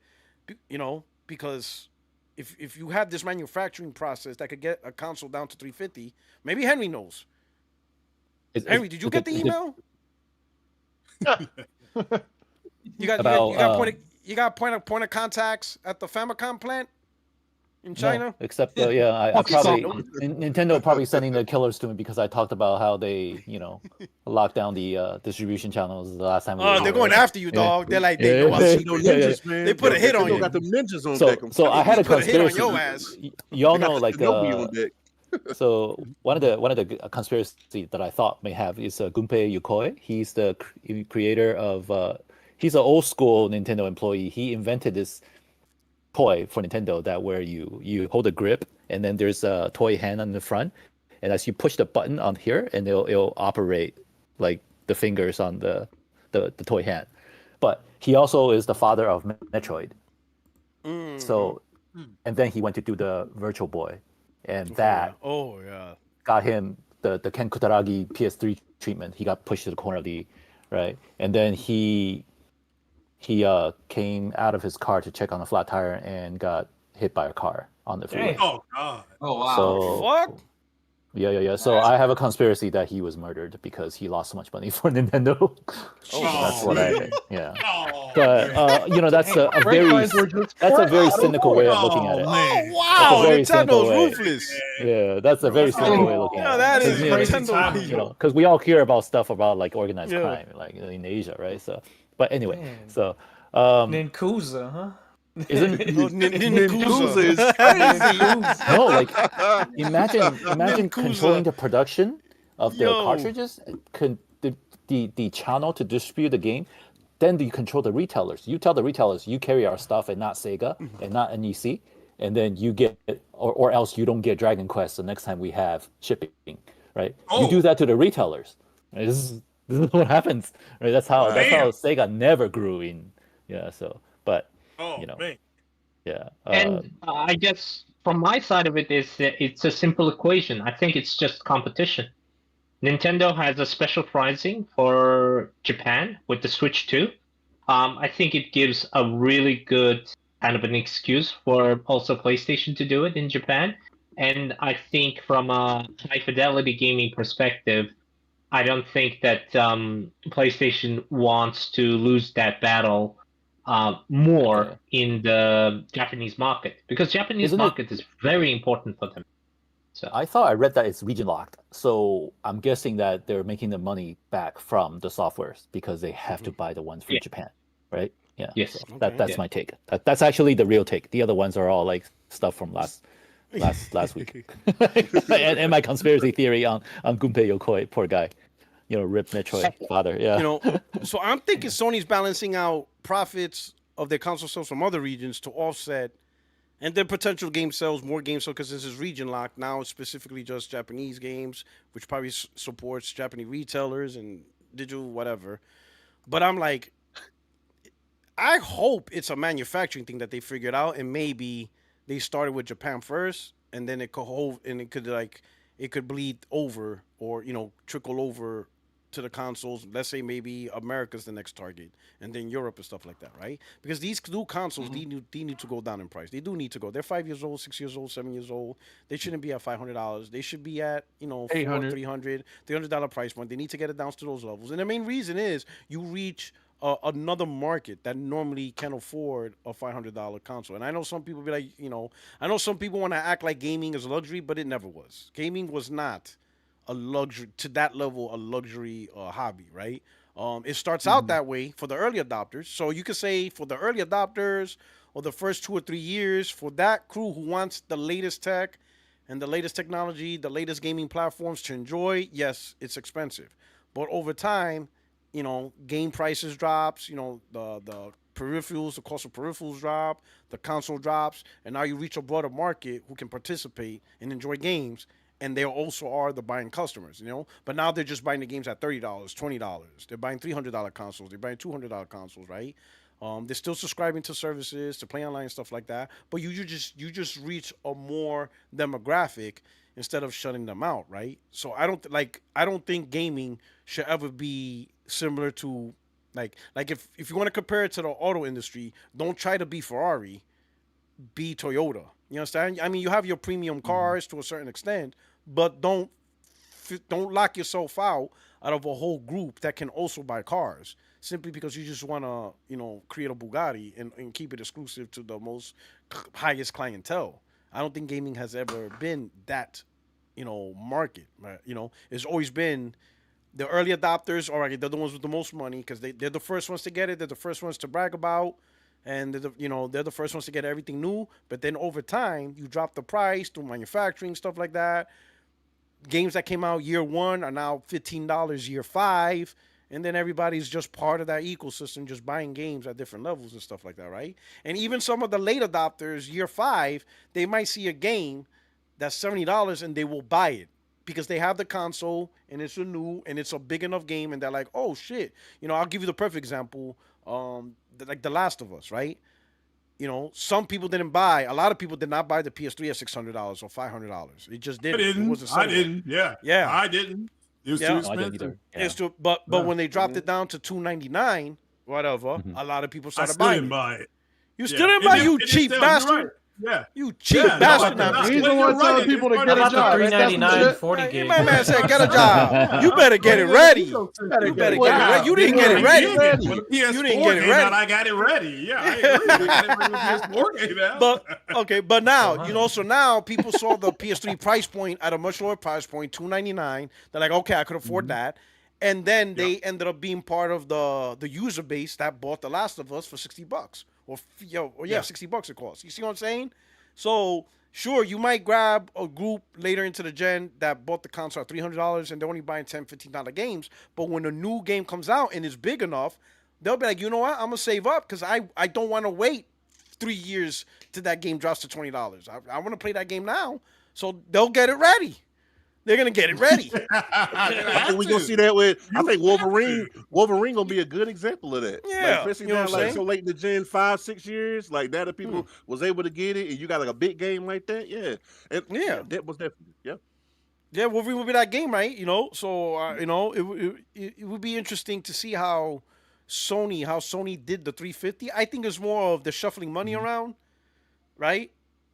They shuffle. I just think they're trying to create a price point. They're trying to create a price point, an entry price point to get people to buy into the system. And I did watch the commercial, the monitor commercial again, just to make sure I heard it right. And yeah, great point by Chill Will.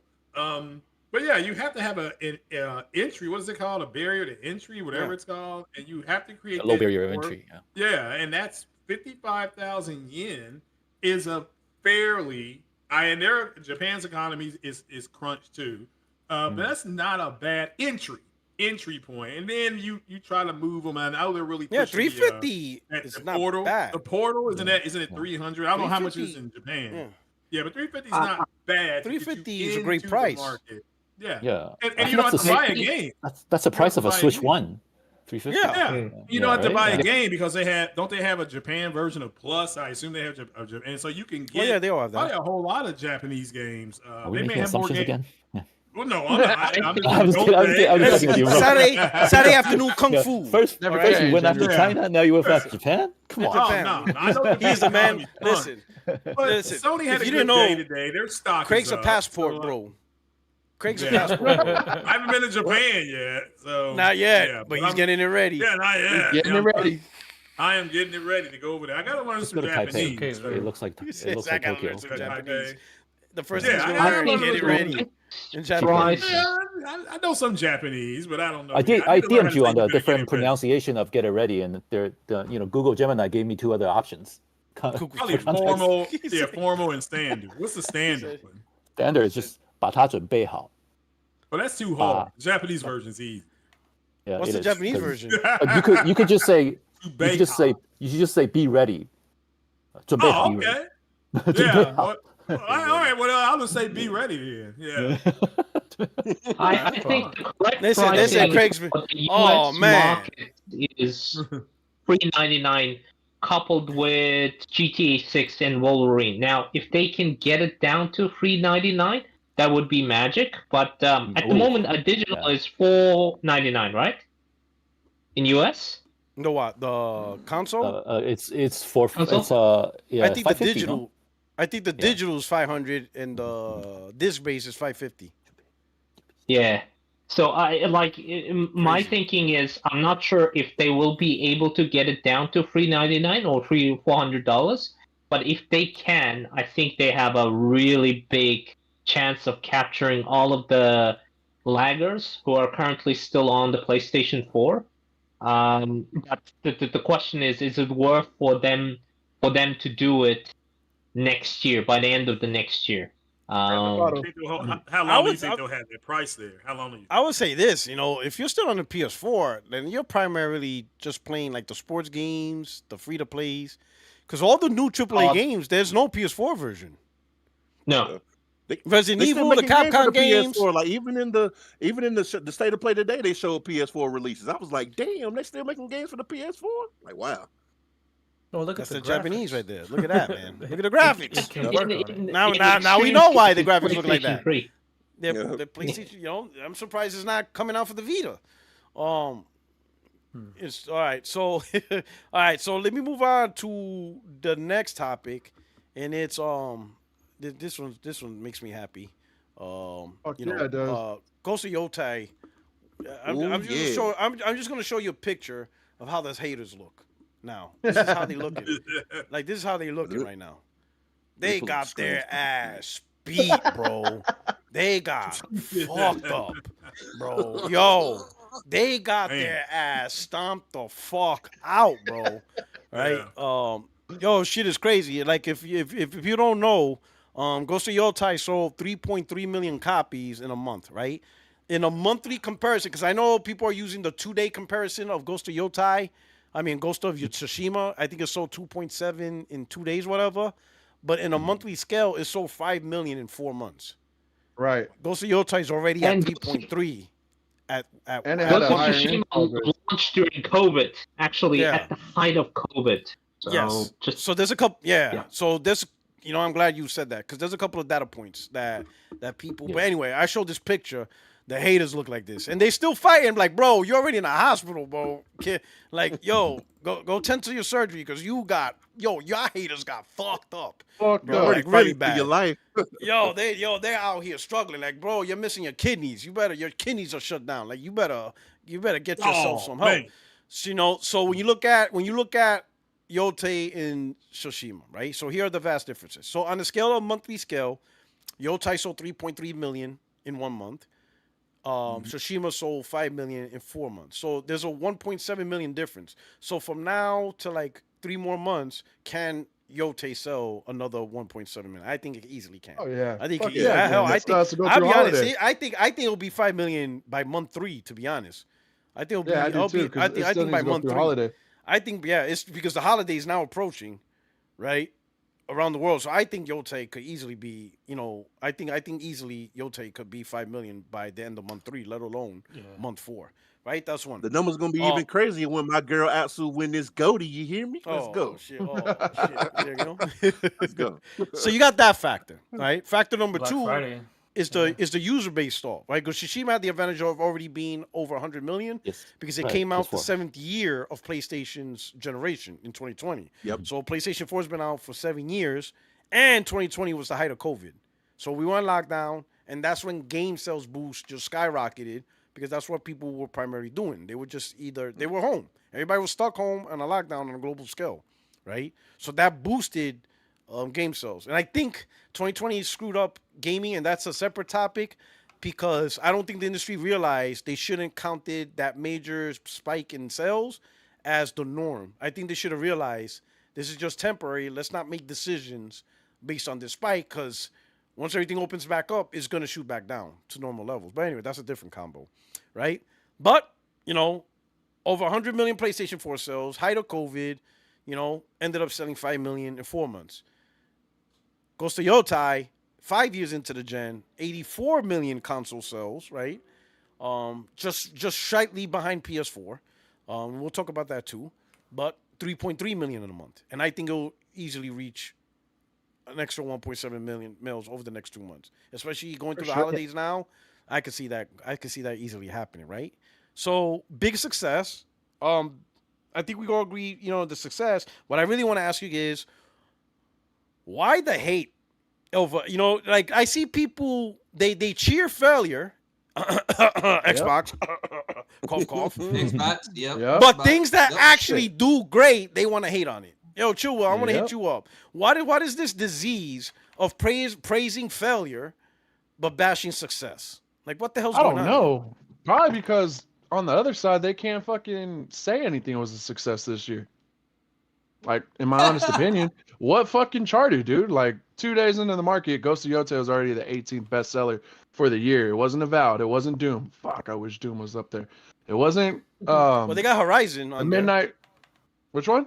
Horizon's up there. Forza Horizon is on the I'll chart. give them Forza, yeah, but fucking none of their dog. Obsidian's about to get fucking gutted next year, bro. You think so? Avowed didn't chart, and neither did the Outer Worlds 2. Like, that studio's gonna get gutted next year, dude. But I don't know. Good for Ghost of Yotei, man. They had so many things going against it. The political side, the woke mob. They had the Xbox players wanting to see it fail, and it still surpassed everyone's expectations at a higher price point, dude. I'm happy for them. That means we're gonna get another Ghost game for sure. Because everything everything after 2 days is all profit for them. Good for them. Yeah. I knew. Can I that glaze Ghost fake. Of Yotei? The what? Can I glaze Ghost of Yotei? It's like, give me 30 seconds. Pause. Oh, no, go ahead, bro. No, go ahead, because I'm gonna do it too. Go ahead. Oh, so I'm currently at around 40 hours, right? I've only killed the first snake. I haven't killed anyone else. Oh, because you're doing all the side missions. God damn! I ain't gonna lie. The side mission won't let you play the main story, bro. Always something comes up. Man. No, but the glazing comes in. Every time he sees a bird. Yeah. I can't. That game got me ADHD. I'm like, yep, I'm headed to main mission. Then the bird passes by. Oh, a little bit. Oh, there's a fox. Oh, there's a fox. Oh, there's a fox. Let me follow you. Well, it is. But the glazing is not just, hey, there's so many distractions, but the beauty of games is to immerse people in the world, right? I don't think since Red Dead Redemption 2, I have been this much immersed in the gaming world. Of course, the beauty and the art is, it goes without saying, but the atmosphere and the amount of detail that they've infused in Ghost of Yotei is just exceptionally, ridiculously good. And I cannot believe, they said that they've done it for $60 million or $80 million, whatever it is. But to anyone who is listening and, who heard the what do you call it, the grifters, right? Oh, it is this and it is that. Or anyone who is listening from the Xbox side and think that, oh, it's not, it is just another Japanese, game.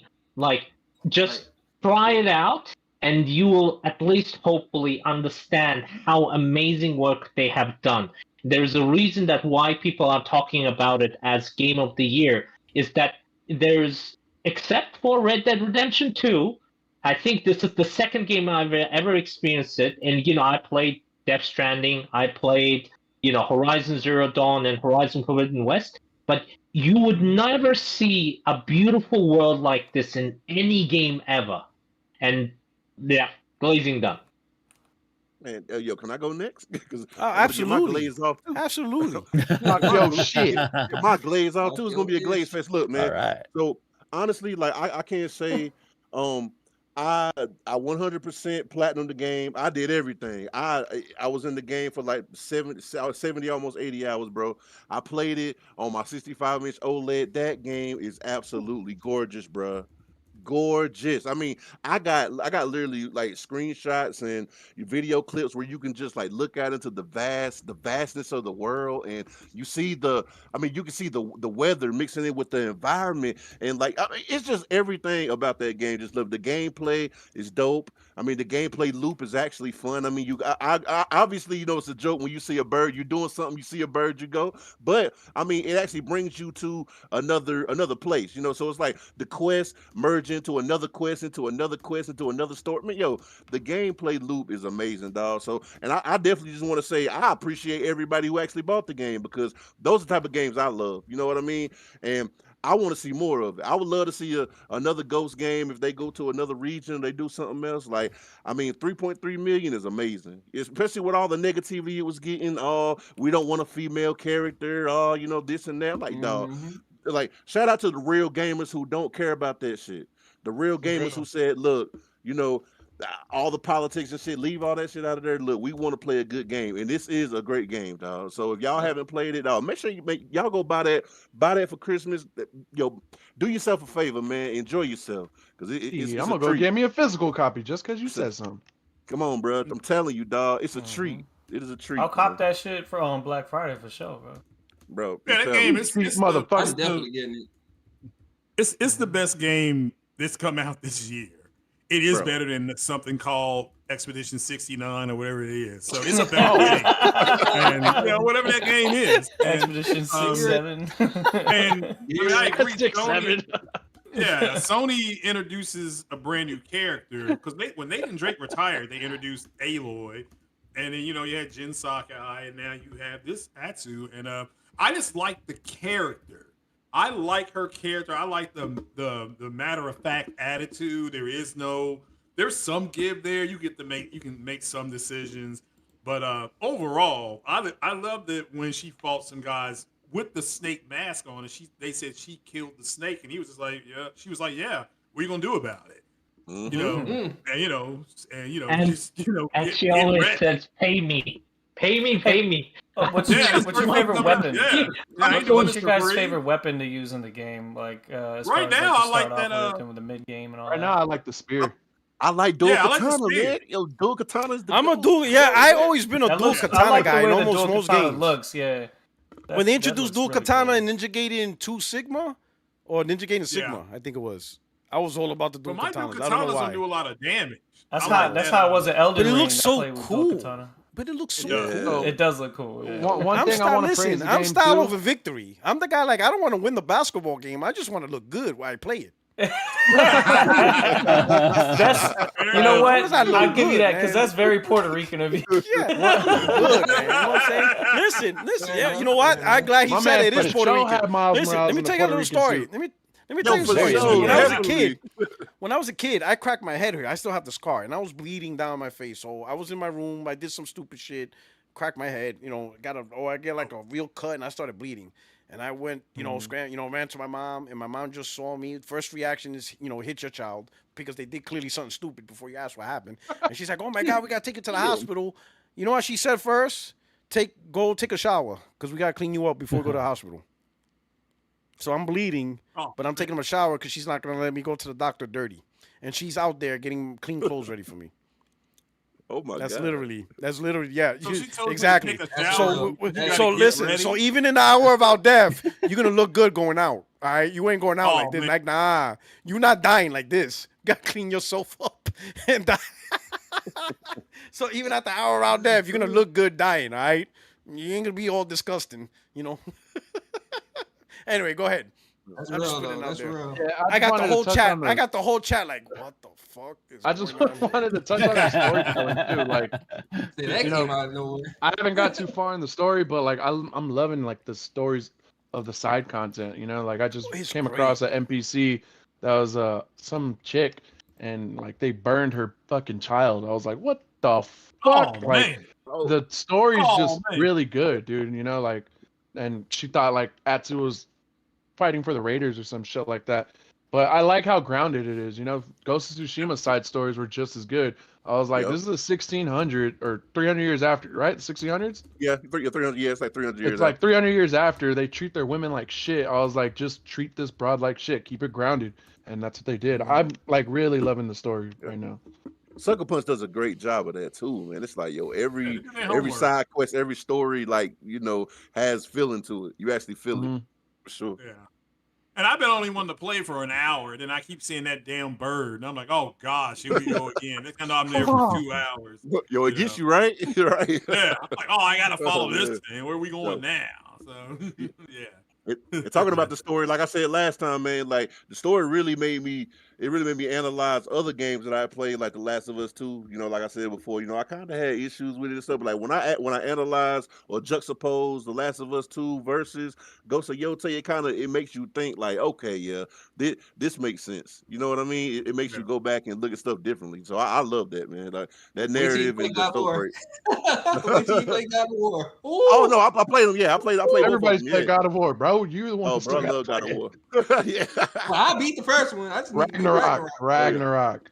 I gotta beat No, Ragnarok now. I could appreciate free. games like You can't that play it. that are open world but are so dense with stuff to do. Cyberpunk Right. did that for But me. good you stuff. know. Oh, yeah. Good Yeah. stuff. Yeah. Like, Mhm. that's one thing I appreciate about CD Projekt Red, man. I really like how they do their world. Because their side quests is like, fuck. Some of them shits is on the level of regular AAA stories. Right. Oh, no They're doubt, really most good, definitely. man. They're really good. So I could appreciate that. I could appreciate like I hate like Ubisoft. I don't really like their open. I know they do it a lot, but they need to stop. Some games they make don't need to be open world. Like Ubisoft. You're just doing it just because you're doing it. But you're not really putting, good content in your open world games. So you might as well just stop and stick with the straightforward, maybe semi-open, just slightly, kind of like The Last of Us. It's not really a big open world, but but be more focused. Because if you have a big sandbox, and what's the point of the sandbox if you're not enjoying the sandbox? Well, Rainbow Six Vegas, Mind's Corduroy, Eye. what you're talking Mind's about Eye. being smaller. Rainbow Six Vegas is I believe Ubi made that. I could be wrong. Yeah, but that was like 10 years ago. Yeah. No, but my point about old. how you said it should be smaller, more concentrated. That's what Rainbow Six Vegas and Vegas 2 is.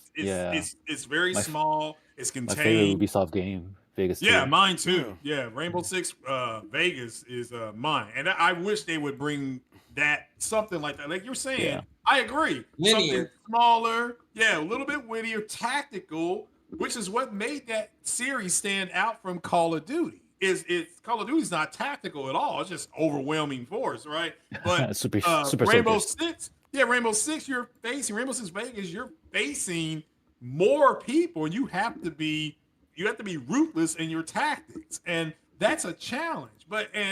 So I agree with you, Porter Rock. I would love to see Ubisoft just get back to something concentrated. The first 3 Splinter Cells. I mean, golly, those first 3 Splinter Cells are so good. So They need to ahead. developers need to know sandbox is a conscious decision, right? And a conscious decision isn't just move around in the open world for the sake of moving around open world. Gamers don't want to move around open world just for the sake of moving around open world. It sounds nice, but it's boring. It could be boring. It could be time consuming because now you're doing more traveling to do the main mission for no reason, and you got this lag in between and stuff, right? If you want Going a through sandbox open world, gaps. you to get to you're the doing next unnecessary. area. Yeah, you're doing unnecessary. Yeah, the gaps, doing unnecessary shit that you don't really need to do. Make the world purposeful. That should be the first thing on your mind. If you want to do sandbox, it's because you have a purposeful world in mind that the gamers can enjoy in this world, and you have these ideas, these side quests, cultures, whatever you want to do. The gamers are going to enjoy all aspects of this world. But if you're just doing it because you think it's a great way to say, oh, we got 100 hours of gameplay, and it's fucking just mostly traveling and doing bullshit, that you hurt the game. You might as well should have just made a more focused, linear game that people can enjoy, and you would have got it improves your credibility as a great studio that makes games and knows how to make entertaining games, instead of just doing something just for the sake of doing it. It's kind of sucking, and I hate that. And I know some open world games, I'm like some open world games are like, this did not to be open world at all. They just did it because it just sounds nice, and it's just not good at all. You should have just done more like a focused game that probably would have been more enjoyable. They try to overwhelm you with stuff, but sometimes like less is more. Less is more. Like I'll be honest, man. Like the the Lord of the Ring ones, Shadow of War, and Shadow Mordor, Shadow Mordor. They had no business making those games open world. None at all. I played those games. I'm like, these games should have been more of a story-driven, focused game, because this open world Nemesis bullshit is the stupidest shit ever. I'm like, this fucking shit, bro. And then the leveling is like, oh my god, they ruined an opportunity to make a more Lord of the Rings focused story, which would have been excellent. It could have been absolutely phenomenal. They could have been banking off that game if it was more focused story, like the way God of War is a bit more focused. Maybe semi-open world, kind of like God of War. It's not like a true open world game. Like a Hogwarts, or Hogwarts. More focused. They would have been. Oh my god, that game. Because Lord of the Rings has a great lore, but God, that Nemesis bullshit was really trash. And it was just. Well, I'm like, man, they could have done much better, and it could have been great. It could have been more fantastic. They could have focused on more stuff. Yo, P-Rock, your mic's starting to crackle a little bit. All right. Had to catch it early. Don't want it to keep going. Yeah, good for Sucker Punch, man. I'm 16 hours in right now. I haven't got nowhere near the next fucking Yotei member. I mean, I got in the second one. I went after Kitsune, something like that. Yeah, but what's cool about it is how you can make that your own path to it, Right, so you can go either way. Entity just said he was 40 hours in, hasn't got to the second one, that's what I'm at, 47. Y'all don't feel tired at all. Y'all don't feel like overwhelmed. Y'all don't feel over it. Y'all feel like more engaged, right? You just feel more engaged. Like that's the thing about the game. It's like, it's like the more you play, the more you want to do more. Like it's amazing, man. I love that game. I love my whole experience. I can't wait till they add New Game Plus to it. Yeah, I was like, man, please. I hope we get DLC. I think they said they're getting Legends, but they said they're still undecided on the story DLC. Yeah, or at least how they want to go with it, I should say. Yeah. Well, have them take their time. Let it bake in the oven. I mean, Sony. Let me say this, and then I'll lead into the segue to the next topic. Because pretty much, shout out to Liquid Data. Let me do his super chat. He says eSWAT. Are you talking about the Genesis game? Yeah, like that game. Oh, I remember that game. I think it was also an arcade game. Yeah, eSWAT. I remember. Wow, that's an old memory. I'm like, wait a minute, that's the Genesis game. I played that game. Oh man, that's a I ain't gonna say it's fantastic, but for some reason I have fond memories of that game. I'm just gonna let my memory pretend that it was a great game, but I'm not gonna. I'll just leave it at that, right? But I was where was I going to? Okay, so. Yeah, so Sucker Punch, creating the next game or doing the DLC, I think they absolutely deserve investment. So that way they're not stuck on making a decision and then be like, because they could be like, all right, we're going to create DLC for Ghost of Yotei, which would be great, but that will also impact the start of the next game. because you can only do one or the other. You're not going to do both because they're one team studio. A couple of months ago, they were in an interview and people asked about Resistance, either a remake or something, and they actually said not Resistance, Infamous remake. Yeah, Infamous remake. You know, like Infamous 1, and they said they would love to do it, but they have to focus on Yotei because they don't have the personnel to tackle on that project or something. They can only finish whatever. So they're one team. They're one trick pony in the sense that they're just one studio, one team that can only do one thing at a time. They can't tackle multiple things, right? So if they do DLC, and I would imagine they want to make it purposeful, intentful, maybe bring Legends back, which then now you're talking multiplayer, so good designing. Yeah, Legends is confirmed. Oh, yeah, It's already coming back. Okay, It's so confirmed Legends. for next year. All right, so they're working on that. It's going to be challenging to start a new project, whether it's a remake of Infamous or a new title, right? But if they had another studio team, right, they could have the newer guys work on Legends A remake. with supervision. Yeah, right.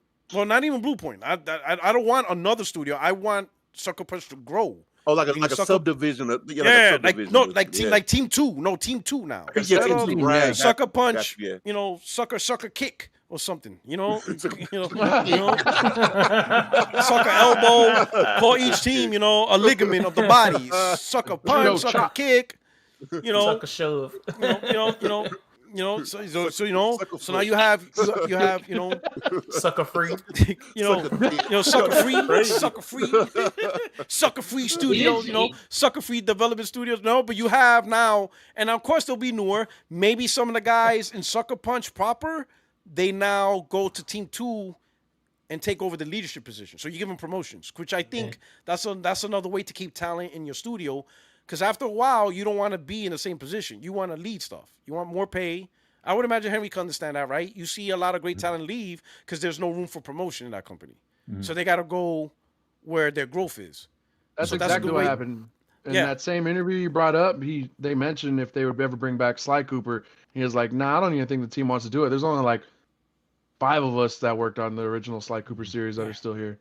Yeah, they probably left to get promotion somewhere. See, they saw opportunity. And you have to stop using contractors. You have to cultivate the entry level people. You can't do the 18-month contracting bullshit. No. Right? So yeah, I know that's difficult to do, but you could do the game testers with contract. But like, let your young people, the new people grow. So so they can come back and back you up when they're ready. So when you know what's crazy is that that kind of reminds me of like where I'm at with Tesla, because I'm almost at the maximum level. Like I'm basically almost level capped with where I'm at right now with them.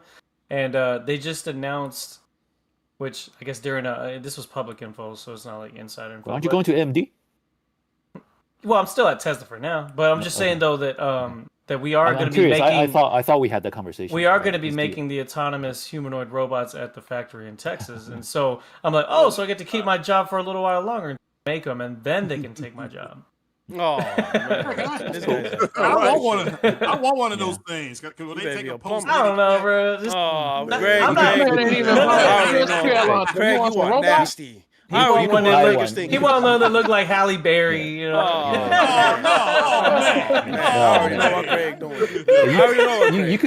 You could buy one of those in China from DJI already. They just don't allow it here in the United States. I you know, it's just a matter of time. Get it ready.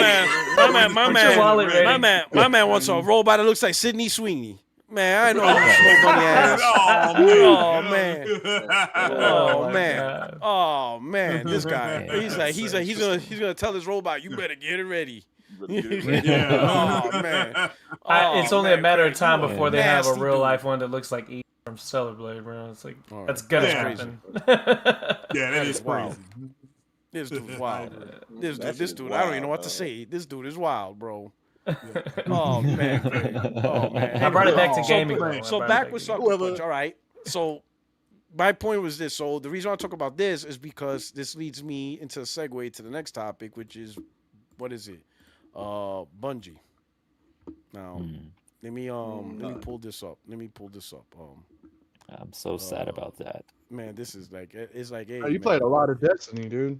Yeah, I did. You saw me. I did, and I was a huge fan of that. I was good with it. But that doesn't mean I want them to buy it. You know what I'm saying? No. Like, man, you know what I'm I saying? mean, Destiny 3?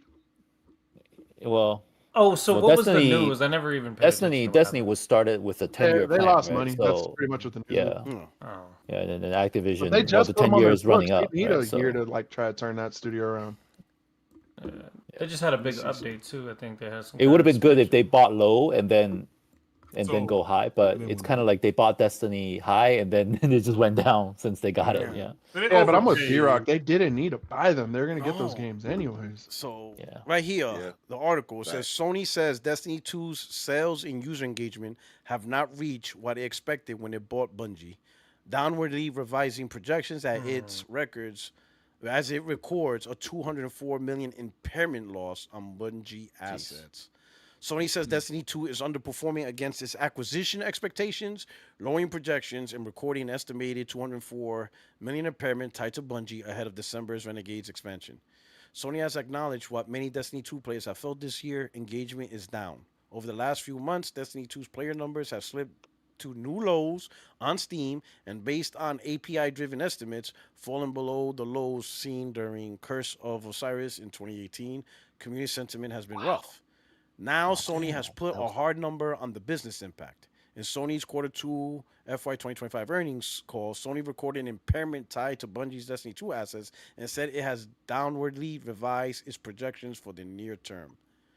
The write-down is 31.5 billion in yen, roughly 204 million US dollars at current exchange rates. So damn. So when you figure this, Concord was a huge loss, anywhere from 200 to 400 million. I don't know the exact number, but another 200 million with this, man, that's just insane. Sony says Bungie's Destiny 2 is underperforming. This update comes straight from Sony's Q2 and CFO Lin Tao. During a pre-recorded message shared as part of Sony's financial presentation, Tao said that Destiny 2 has fallen short of what Sony anticipated when it bought Bungie for $3.6 billion in 2022, with a significant portion earmarked for employee retention. She explained that the 31.5 billion yen impairment against a portion of Bungie's intangible and other assets in connection with Destiny 2, along with another 18.3 billion expense tied to development cost corrections, were the main reasons why PlayStation's gaming segment, games and network segment, saw a drop in operating income despite an overall sales increase during Q. So now people, the numbers came out and people saw, oh, operating income's down, PlayStation's dead. Like, no, Bungie caused that. Everything else is up. In fact, I read an article says if you subtract Bungie, Sony would have been increased in revenue 23%. So there would have been a 23% increase if it wasn't for Bungie. Well, the stock's up. I mean, their stock is up today. Yeah, but that's Sony. That's other. But in PlayStation, this is like this, and I could read this, and it doesn't. It's like beating a dead horse. The Bungie acquisition was a bad move. It was just a bad move. And I understand people say companies get to do what they want, but now that we see the result, we can now say that it was a bad move. The question is, it was a bad. I knew it was going to be a bad move. I knew it. But and I agree with Craig, because we talked about companies gotta expand, they gotta try to do their best, right? And I agree with Craig, right? But sometimes, right? Let me put it this way: if I jump off the Empire State Building, I know I'm going to die. Sure, I could try to convince Greg, I can fly. Sure, if you want to believe you can fly, you go ahead and what you believe, but you're gonna die, right? And that's how I felt the Bungie acquisition was. It was Sony thinking they can fly, when in reality, no, you're just going to fall straight to the ground and crash. Because if you look at the reality of the market and you look at other people trying to do it, most people are failing with the live service strategy. There's only a few successes rather than, there's very few successes compared to failures, right? And the main catalyst is, to me, the live service market is not the same as the single-player regular games market, because you're competing, and I said this plenty of times, you're competing with old games that are still relevant. And they have decades in the books of development and strength. Like Fortnite came out, 2014, 2015?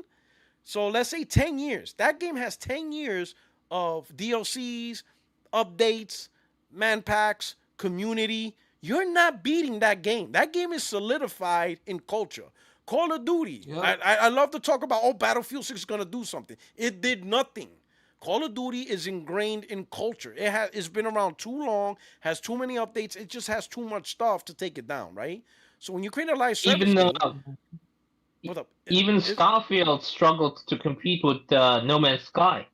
Now, I know the art style is different than that, but when Starfield came out, everyone's like, oh, you can do this in No Man's Sky. You can't do this in here. You can't do this in here.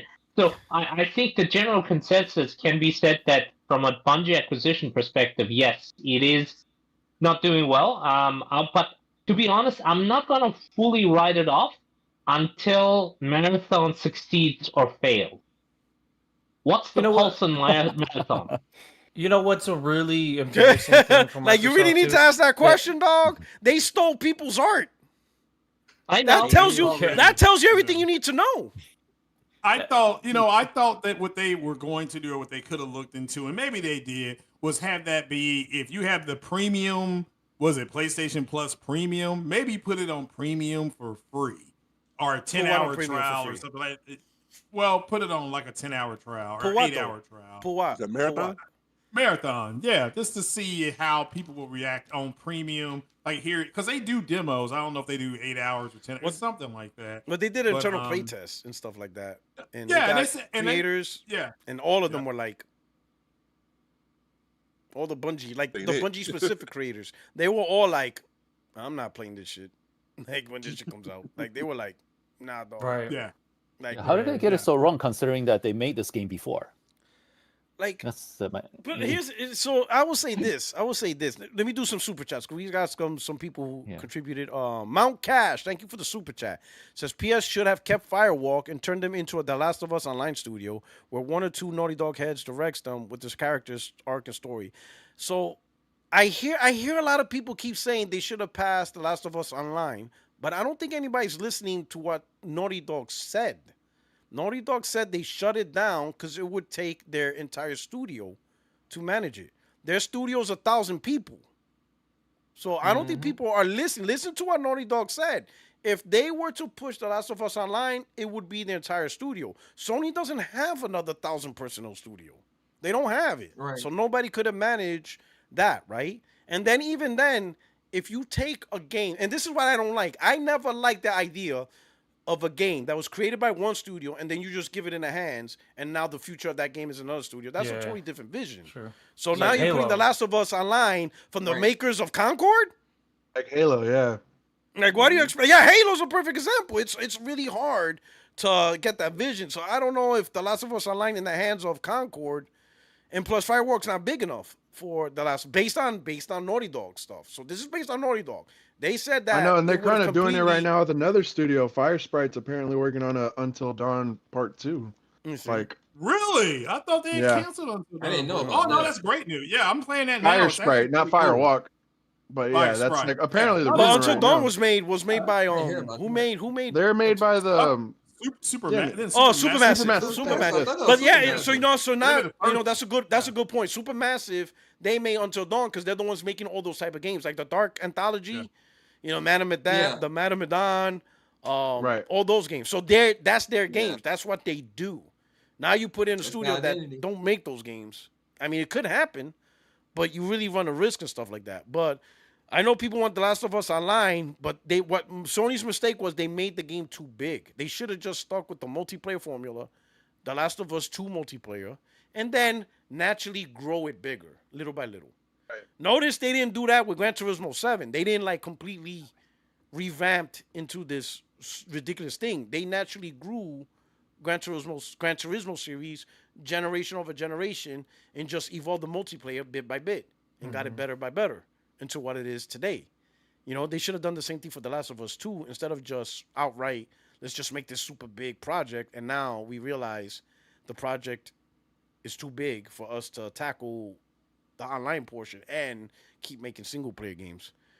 Mount Cash with another super chat. Appreciate it, brother. He says, should have kept London and Pixel Opus and had them make some remakes of games like Infamous, Resistance, Killzone instead of shutting them down. To a certain point, I agree. For me, I don't know, man. I mean, the business side, I don't know what makes Sony hesitant against remakes. To me, they're like an easy thing. I feel some games, especially during the PS3 era, were how would I say beyond the PS3 gen. Like the PS3 gen, or the PS3 itself held back the game simply because of the cell processor, the price of the PS3, and just the technology. I think some IPs, if it would have been made for the PS4 gen instead, like Resistance, I think Resistance would have been more popular if it was a brand new franchise on the PS4. Because think about it. Think of the PS3 gen. There was a lot of things that would hold back a game. One is the architecture itself. You had to be really well versed on the architecture to have your game run real well. And it was primarily Sony's first party studio, right? And then if you got the multiplayer, let's be honest, the PS3 online sucked. It just did. It was a holdback. Compared to the PS4 where they it was free. I can't even complain. No, That but shit's awesome. it is but that's where the term "you get what you pay for" comes into play. The network didn't do the games any favors. It just didn't. Any multiplayer centric game, they didn't do any favors. You compare that to the PS4 network, where now they added, group chat, cross-phone chat. Everything was just better integrated. It was a better experience to play games online on the PS4 network versus the PS3 network. That helps the game out. You understand what I'm saying? So imagine Resistance, a brand new franchise on the PS4 network that has better chat options, a better stability. You can group up with your boys and stuff like that, in a group chat settings. More of the games could have been more successful. I mean, shit, PS4 network just simply worked. We had a whole month-ass shutdown on the PS3. That motherfucker didn't work at all for like a month. You couldn't play any online games. You see what I'm saying? So some games suffered just simply, because of the technology or lack of a technology or just lack of a network to back up the game. Look at MAG. I would say MAG would probably have a better chance today in this environment than it did in PS3. Because MAG is a perfect live service example. You got 3 different factions that has 3 completely different ways of combat. So you can have all the DLC, and it could relate to a group that likes, the junkyard rough guys or the corporate soldiers or the traditional soldiers. Each one with their different weapons, different lifestyles, 128 battles, huge maps, and just fucking sheet up, right? With today's technology, today's network would have been more better for that game in today's environment compared to the PS3 environment, right? And then especially at 60 frames when the game was 30. You see what I'm saying? So I think a lot of content on PS3 suffered. I played the hell out of that. Planet Side 2. Planet Side 2 is a perfect example of that, and it was free to play. Yeah, I played that. And what's cool is how I did play it when it first came out on PS4, and then I played it more on the PS4 Pro, and it had gotten better frame rates. And then when the PS5 came out, I went back to it, and my God, it ran so smooth. Oh shit, that game's still around? I don't know if it's still around. I mean, I'm pretty sure the servers are still up, but I would love for there to be a sequel to that game. I'll definitely play that. But I say some games in the PS3 era, they should revisit and see if it was just the wrong era for that game, and see how the new modern audience. And then obviously it's gonna be better. You're gonna have remakes of it, take advantage of all the graphical stuff, like bring back Resistance and see how it plays out now, with 60 frames. Much better servers, better communication tools, just everything's better, and see how it reacts, see how the audience reacts to it now as compared to the PS3 audience. What's up, Henry? So I think the perfect example to kind of answers that speculation is Shadow of Colossus from PS2, right? That game ran like 10 frames per second, and yes, it was rough. Right, so and on PS4, look how beautiful it was remade, right? So and I absolutely believe a lot of their franchise could be remade. I'm just wondering if, they're looking at the sales numbers. For example, they look at Killzone, who probably a game that probably didn't even sell like 1 million, right? So they're probably which how one? Because I'm pretty sure it had at least 2 million, 2 or 3 million. Killzone 2. Killzone 2 had like 2 million. Yeah. So but the first one would it but would 2 million be enough for a Sony exclusive? I don't know. There was a launch title, so there's kind of right. I So, mean, but you already got the tools and you already got a foundation. Like I don't see why making those games again wouldn't be a bad idea at all. Honestly, I know where a lot of us are asking about it, right? But I think the problem with Killzone 2, I say the problem with Killzone 2 is they fucked it up. So how do you Let's be honest. After Killzone 2, they shit the bed for no reason because they wanted to chase the Call of Duty crowd. Killzone 3 does not play like Killzone 2. Killzone 3 is closer to Call of Duty than it is to Killzone. And that's a problem. It's like I hated that. Like, why would you make your game like another game? Because then I'm just going to play the other game that does it better. Don't make your game like Call of Duty. Killzone 2 was not in like any other first-person shooter. It was more weighty, right? You needed your team because it was a lot of shooting in that motherfucking game, right? It was a great game for what it was, and it was different than everybody else. Killzone 3 was like, the fuck is you doing here? Like, this but is you kinda know who like Call of copied Duty, off Call of Duty? I'll just play Call of Duty. Shoot, Medal of Honor. Call of Duty actually took from Medal of Honor. Kind of, yeah. Well, yeah, because it was the same. It was the same director. Yeah, it was the same director. But Guerrilla is better at making, Horizon than they are at making Halo Killer. So that's it. Yeah. Yeah. Hey, they did a better job. And now they don't even have to. Halo killed itself. But it's Halo just shot itself. I know. 343 is the Halo ironic. killer. That's a good point. Microsoft, Do you think studios probably wouldn't want to go back to those games because they're so good at what they do now? Like, instead of Guerrilla going back to like a Killzone, like they do so well with Horizon. That or could like be another thing Sucker too. Punch, like Sucker Punch. They're so good with the Ghost of Yotei and the Ghost of Tsushima. Why would they want to go back to a Sly Cooper or something like that? Good point. I love Sly Cooper. Like you could be Insomniac. You could be Insomniac. Be like, man, we need you to go back to Resistance. Insomniac could be like, Resistance 3 sold 300,000 copies, bro. Like, stop lying. But they ain't gonna say that publicly unless I work there. I would be fired. I would be a terrible fucking PR guy if I were. I would never get hired. I can't be a PR guy because if I work for Insomniac and they're on my Twitter account and they're like, hey, you need to bring back Resistance. Oh, you mean the game that sold 300,000 copies? Yeah, that's what you want me to go back to. I would get fired. Yeah. The it's comments more like of the Porter investor Rock go, well, does not reflect Insomniac, so we let him go. Yeah. Nah, but it's the truth. Yeah, it's true. The investor will say it differently. They'll say, "Well, this is making this much money, and and you want to make like a cel-shaded flat Sly Cooper, like, that's gonna." They're going to want to look at some quantifiable data, right? And then I'll just show data Twitter of Spider-Man and Wolverine's going to show. That's one reason. I'm just going to show Twitter. Here you go. Here's your Twitter says so. That's one reason the corporatization of gaming kind of sucked because they prioritizing profits over fun. So just. But if you're asking, but to be fair, if you're asking for $100 million, you know what I'm saying? Like, okay, we need that. We need a return on investment. That's true. That's right. Yeah, we're like, hey, I'm giving you $100 million. What game you making? You'd be I need my money on time. We'd be like, we're gonna bring back Motorstorm. Be like, you are fired. Yeah. I think it finally make it with the graphics from that trailer. I know. Yeah, right. Now it finally looks like, oh man, BC say I want to make Motorstorm. You are fired. But how about that? I wonder if we have another Twisted Metal in the works because I know what's crazy? They canceled it, right? They made a show and the show was successful. The show is good. Yeah, right. So they should. The show is they good. should absolutely bring the games back, right? The show is good. I was impressed with the show. Well, you're about to get booted. Listen, I'm not a racing guy, and I was not good, dog. You don't think so? What show? You like the show? What show are you talking about? When they went to the fucking Gimps to get their special weapons, I was like, "What the fuck are we doing here?" The Gimps? What happened? Oh, so you haven't seen the whole thing? I seen the whole thing. Like, what do you mean? Bro, there was like an episode right before the tournament started where they had to go to like the middle, and like there's a big ass sex party to get their special weapons. It was when homeboys having the freak off. What the fuck are we doing here, bro? They're just having a freak off.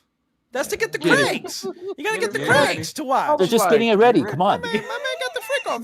So you hate the whole series because a little bit of freak off? No, like a lot of the shit that they did, like, did Axel really need to drink motor oil? Like, what the fuck are we doing, bro? I mean, bro, he had his hands attached to wheels. Maybe I don't fucking know. That shit's Dollface was like, I was like, bro, Dollface and Twisted Metal Black. That bitch was like her face was like stuck in that mask. That's why they called her Dollface. And then her wish was to get back. Like, I don't know, just everything about that shit just rubbed me the wrong way. I was like, this fucking movie. Oh man, you're a purist. You're just a purist. You're a Twisted Metal No, purist. it's just like, bro, Man, it's right we can't there. have Like, nothing- why? Like with Resident have Evil, nothing you nice. have the fucking stories right there. Why are you guys fucking up Resident Evil? I'm like, See, you're a purist. they we, really can't, yeah, did they- this we, to can't, we us. can't have nice Well, Well, things. the they new ones really are fucked good. up Resident Evil. Yeah, Resident Yeah, the Evil. new Yeah, ones, yeah, yeah, fuck they- I'm that looking up. at the new one and like all the bullshit's coming out for Resident Evil. I was like, Yeah. Snow, really? They, I was like, they I don't fucked know. up. Yeah, they the new fucked ones up. was Yeah. terrible. I don't know. New I thought ones Twisted Metal. very And then terrible. listen, and it's all about racing and shit. The So, you know- action in Twisted listen, Metal is really if- good. if I'll you give them got that. me The car hooked- combat is cool, You got me hooked But- in these cars. but You did a people good enjoyed job. it. Hopefully they bring back Twisted Metal Small Brawl on the PlayStation 1. I'll be But down for that. but I wouldn't play the game though. I ain't driving around destroying people. I'm like, get out of here. I ain't got time for this shit. So, But I one would of the imagine games a lot that of people The might. first 4 is on PlayStation Store. If y'all want to play the PlayStation. Yeah, hopefully one. they bring back Small Brawl. That would be sick. So one game Oh, that I yeah. like to play and nobody talks about is called Loaded. Here. Oh, I There was a remember shooting Loaded. game called Loaded. It's like PS1. Gauntlet. It was on It's like Gauntlet PS1. with guns. Yeah. Yeah. And there was a sequel called Reloaded, but it was a bad sequel, Yeah. so there's no more after that. Yeah, it was Yeah, only 2. but It was only 2. bloody. It's like Gauntlet with guns and blood. Gauntlet with guns. Lots of it. I remember Yeah. Gauntlet. Okay. But Yeah. I can't be playing It's like guns overhead, anymore, yeah. man. Yeah, yeah. I need my third person view. Yeah. Oh yeah, It's like- you need I your need- awesome Oh, animation legendary. Yeah, and, I and, need my and third freckles person and pores on the. That's it. steel. I need With to the see everything. shoulder. I need to Hey, see you all know, that shit. I need to see the sweat. If they do make another SOCOM, I almost feel like it should be a first person shooter because people really abuse that third person view, especially on Okay. multiplayer First shooters. person Like, SOCOM. I mean, but- boy, you want No, drama in this gaming SOCOM community. was third person. I You want want yeah, somebody no, to I get know, shit- I you know, want but the somebody to whole get corner shitted on. peeking stuff, that corner peeking stuff is just whack, bro. I don't like it. You Oh, want no. Sony to But- get into But trouble. almost, but They are every not Ubisoft SOCOM has some first sort of cover person. base, right? Yeah. Oh my god, that's Yeah, gonna That's be like let adding you- sprint. let you- That's like let adding you sprint to fuck Halo. up. You see all the Halo peers talking about some. No, don't put sprint in Halo. Yo, they pissed off, dog. That shit is- That's just stupid. I had an argument. Listen, so I It's had too late for that. so somebody put a post saying because they putting Sprint in the remake that they took away the tension and like horror. I'm like, bro, Halo's not a horror game. And then everybody's trying to Facts. give me Yeah. and people try to argue that it is a horror game because of you never Hell played the no. flood level, right? I'm like I beat the game 20 Just years because you ago, got scared doesn't right? mean it's horror. Yeah, just because you're a bitch doesn't mean it's a horror game. All right? Oh, look, I did a puzzle in Uncharted, so Uncharted is a puzzle game. No, don't confuse a certain element for a specific time period, and then you change the entire game. Uncharted is not a puzzle game. It's They an call it action God of adventure War game. puzzle game. You know what I'm saying? God of War is not a puzzle game because you do a couple of puzzles. It's not. Halo is not a horror game. It is a military sci-fi shooter with a super soldier. Facts. So a super soldier that can't run? Like, what are we Captain talking America about with here? guns. Like, he's literally a top performing soldier. You know what I'm saying? So it makes sense he's run. Maybe at the time he didn't run because Bungie's trying to control the pacing because it's 30 frames per second. They want the game to be competitive, and it was on the OG Xbox. So there's only so much to Limited. do. So they Right. created so Halo at the time is only slow because they're trying to keep a smooth pacing for competitive play at 30 frames with the generational hardware that it has. So It's the constraint of the time. yeah, not it's a a feature, constraint. right. It wasn't an art decision. It was a technical constraint, and it worked at the time. Fast forward, fucking when did it come out? 2020. 24 years later, yeah, the guy could run, bro. A super soldier could run. It's not that crazy. See, It's not a crazy concept. Porter Rock, isn't that kind of summarizes the failings of the Xbox fans? Like, oh, the controller should be updated. No, the controller is perfect. Halo should be modernized. No, Halo can't run. Can't take your helmet. Weirdos. Well, yada yada. It's just It's, pure um, weirdos. It's some weirdos, yeah. right? They don't understand Some people. constraints of the time versus artistic view and stuff like that. So Halo not running was not an artistic view. It was a constraint at the time to balance out competitive gunplay because that was the priority, and they did it, and they did a great job. But now, If come on now. if you left Xbox fans for Grand Theft Auto, it would be still a top-down looking game. it would have never been made. Yeah. God. It would have Yeah. never been made. If we would have let the franchise in their hands, we wouldn't have Grand Theft Auto. It would have never And been. that's what I'm created. saying is 'Cause Phil give Spencer would've SOCOM the canceled that option to be project. first person because they did that on Grand Theft Auto. What happened? Let you Then play what? first person. Soul coming Let from. you I'm telling you, choose fir- bro. Yeah, they I'm gave telling you, options. but You great. can do third person or first You person, really right? want Yeah. Sony to get fucked up. Yeah, but You that was really a want 5 Sony to though. get that kept Just up. say, give me That was the only a That was option. on 5. Yeah, you you're know? right. They did it on You- Battlefront. They did it you- on Grand you would- Theft Auto. Just You will give me want the Sony option. to get him the hell up. If they Look, release SOCOM first person, it's a wrap. It's a wrap for that company. I'll be You like, know how many listen, I people are can't. gonna bitch at that? I'd be like, listen, I couldn't help Sony. I'd be like, Sony, I can't help you. You pulled the next. That's why I box on say this one. give them the option. That's all I'm saying. You know what I'm saying? But you know. Listen, speaking about constraints of the time, I'm gonna say something controversial, dog. I think Souls Likes got the same issue, dog. I don't care what nobody say. I think constraints of the time back in the PS1 days, like you had to have those like far away save states because they couldn't have so much data in the memory to get you up to a point where you can be saving. You know what I mean? Yeah. And now like Souls Likes have that same like thing where like you save the game way back here, but you got to go way over here. So if you die, you go way back here, man. That's one reason I don't like them personally. I just I don't feel think like there's a constraint. I think they do that shit on purpose. They yeah, want that's you to what suffer. I'm saying. yeah, That's what I'm saying. strategy. Yo, It's they- strategy. That's yeah, no, purposeful. that's definitely strategy. No, that's what I'm That's saying. not No, strategy. They use it- I can't no, complain about they- that because I grew up playing Battletoads. If you died in there, you had to start the Oh, whole yeah. game over. Oh, I ain't trying to hear none Exactly. of that shit. You I ain't your hearing shit. none of what you're saying right Teenage now. Mutant Ninja you get Turtles. 3 Old lives. school. I hated games like Old that. school Dog, shit, you died, you had to start Nah, over. Lion You King. got 3 I lives for the stopped whole playing game. games like that. Yo, if you Make it work. take me, if I die right next to the boss, and you start me Permadeath, way yeah. back at the beginning. No, I hate that. Sonic shit. the No, They Hedgehog. even, they even put that in No Man's Sky. They had permadeath in No Man's Sky. That's the way it Right. works. Sonic You got the 3 Hedgehog, too. lives for the whole game. Make it And work. back in the day when we had limited Mario? continues, No, you not use them Mario. up. Oh, yeah. You start You over. got 3 continues. Make you it get work. 3 That's continues, it. and that's it. That's Get it. You good. done. You better get good though, boy. You got 3 lives boy. for this I hated 10-hour that game. shit. You better make it happen. See, that's why we Oh. appreciate games Oh. back then. Oh, We shit, appreciate it's that crazy. then. That's Oh. why when we look at these new gen, it's like, yeah, we had it hard back then. We really I ain't did. gonna lie. 'Cause I look shoot, back at the games. I'm like, man, yo, they- these were quarter shit. sinks. These arcade games, you- they were just designed What? to absorb quarters. Yeah, Yeah. Motherfuckers. Look, there was Quarter no six, platinum exactly, trophies back yeah. then, no That's achievements, it. none of that. Yeah. Let me do some super chats more. We got William Ortega. Thank you for the super chat. William says, I think Sony is letting Bungie fail so they can full take control of the Take studio over. and not worry about breach of contract. I'm just saying, but what are you taking over? You're taking over failure. Here's the thing, and I seen some people talked about that, but the whole point you got Bungie is to help you. Now you're gonna take over when you don't have the talent yourself for multiplayer live service games. This is why that this whole thing. And let me finish the super chat so we can finish the conversation. Glassdoor Gamer with a super chat. Thank you so much. Subscription fatigue is real, and gas is just another form of subscription with season packs. I think it's playing a factor in new gas games failing. Fatigue could be. There could be a fatigue factor, maybe. And Mount Cash, thank you for the super chat. He says Mag was fired and should be remade. Also, PlayStation used to own PlanetSide, IP and Studio. There, I remember. Yeah, they did sell it off. Yes, PlanetSide is still active. That missed 2 opportunities. Yeah. In fact, Sony used to own DC Universe Online too, right?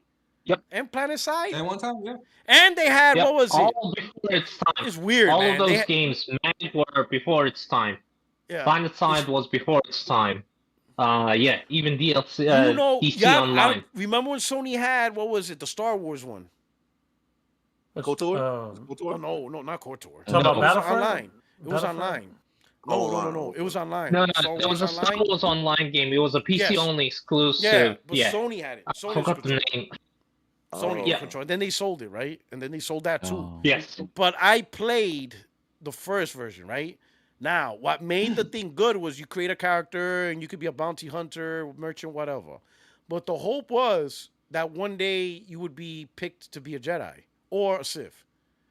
But some people never gets picked. You know, it was rare that you would like be one of those. But that was the whole life. You would just continue, you would play the game, do what you do, and maybe one day, it may never come, you would be a Jedi, whatever. So the whole point of the game was hoping to that. But that's what made the game good, right? When you actually see a Jedi or a Sith, like people who got selected randomly, them motherfuckers were badass. Them motherfuckers were like, oh shit, you couldn't fuck with them. They would kill you, whatever. It was called Sony- Star Wars Galaxies. Star Wars Galaxy, that was it. Star Wars Galaxy. Sony sold it, another company took it over, and they decided that, you know, it's not fun. So they made everybody be able to pick Jedi and Sith. But now everybody's a Jedi and Sith. And it was stupid. Like, there was no excitement to it. It was, like, boring. I mean, it may sound stupid, but when you play the game and you run into a Jedi, you're like, oh shit, this motherfucker's a Jedi, bro. Like, it meant something. Like, yo, and he was a badass. He would fuck you up. Or you ran into Sith, boy. I don't care how big your party is, you getting fucked up. That Sith, like, if you didn't have a friend that was a Jedi, you're fucking done. That Sith Lord, I seen parties. I mean, they probably have it online on YouTube. Like, they had, like, you know, bounty hunters and mercs, all these guys versus one Sith Lord, and he's wiping the floor out of everybody. Everybody's getting fucked up. Like, you ain't beating them. Like, if you didn't have your own Jedi, yeah, your crew's getting washed, bro, real fast. But that was cool, because that's, like, the little point, and you're thinking, damn, man, I hope one day I become a Jedi, because I'm going to fuck that dude up. Like, whatever. Yeah. It was cool, but, you know, it's just, I don't know. It was just something. But anyway, back to what I was saying, Bungie, stupid deal. Can we all agree now? Like I said, I know everybody had this talk, but can we all agree that was a stupid ass bet? They should have never got into that bet. Oh yeah, it was a bad deal. It was a bad deal. Yeah. Bad fucking. All I would say is $3.6 billion. I can't make a commentary. But here's the thing. I could make a commentary now because you would have gotten Marathon anyway. Marathon would have been. You would have been playing. That's why I say it's a bad deal, because you would have been able to play Marathon regardless. If they didn't buy Bungie, Marathon's not Sony's problem. And if, let's say, Bungie figured it out on their own, you would have been able to play it anyway. That's why I said this is a bad deal. You get Marathon anyway. So what's the point? All Sony did was absorb the risk of failure. If Marathon fails, that's on them. That they absorbed the risk. When if they would have left Bungie alone and Marathon fails, Sony says, hey, we got our 30% cut. That's a you problem. What's up, Henry? That's crazy. The reality is they should have bought Arrowhead he said that's crazy. Instead of Bungie. What? They should have bought Arrowhead. So. Oh. No, what they should have done was buy FromSoft instead of them. Yo, facts.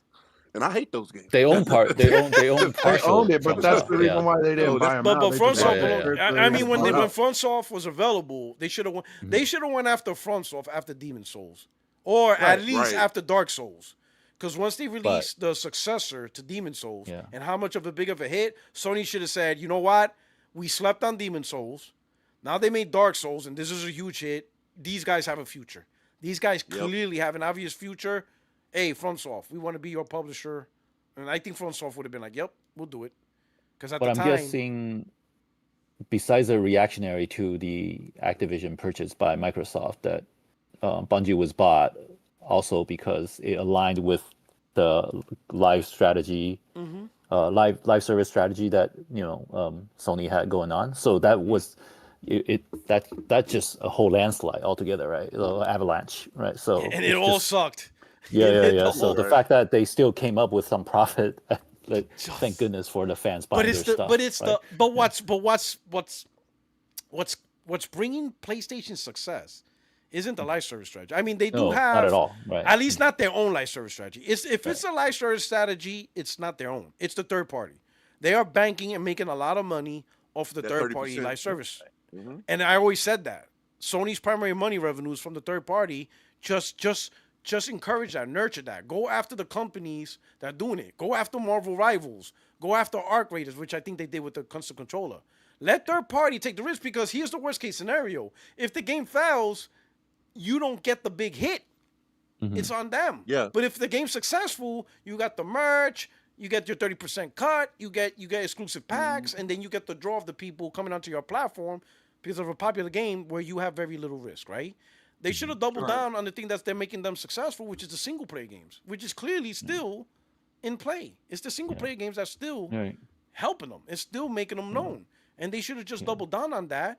And their strategy for they could have had a little bit of live service, but not this huge. Right with Helldivers, I'm trying to grasp my mind onto this acquisition. Besides, I think Bungie was looking to sell because it was running into financial problems.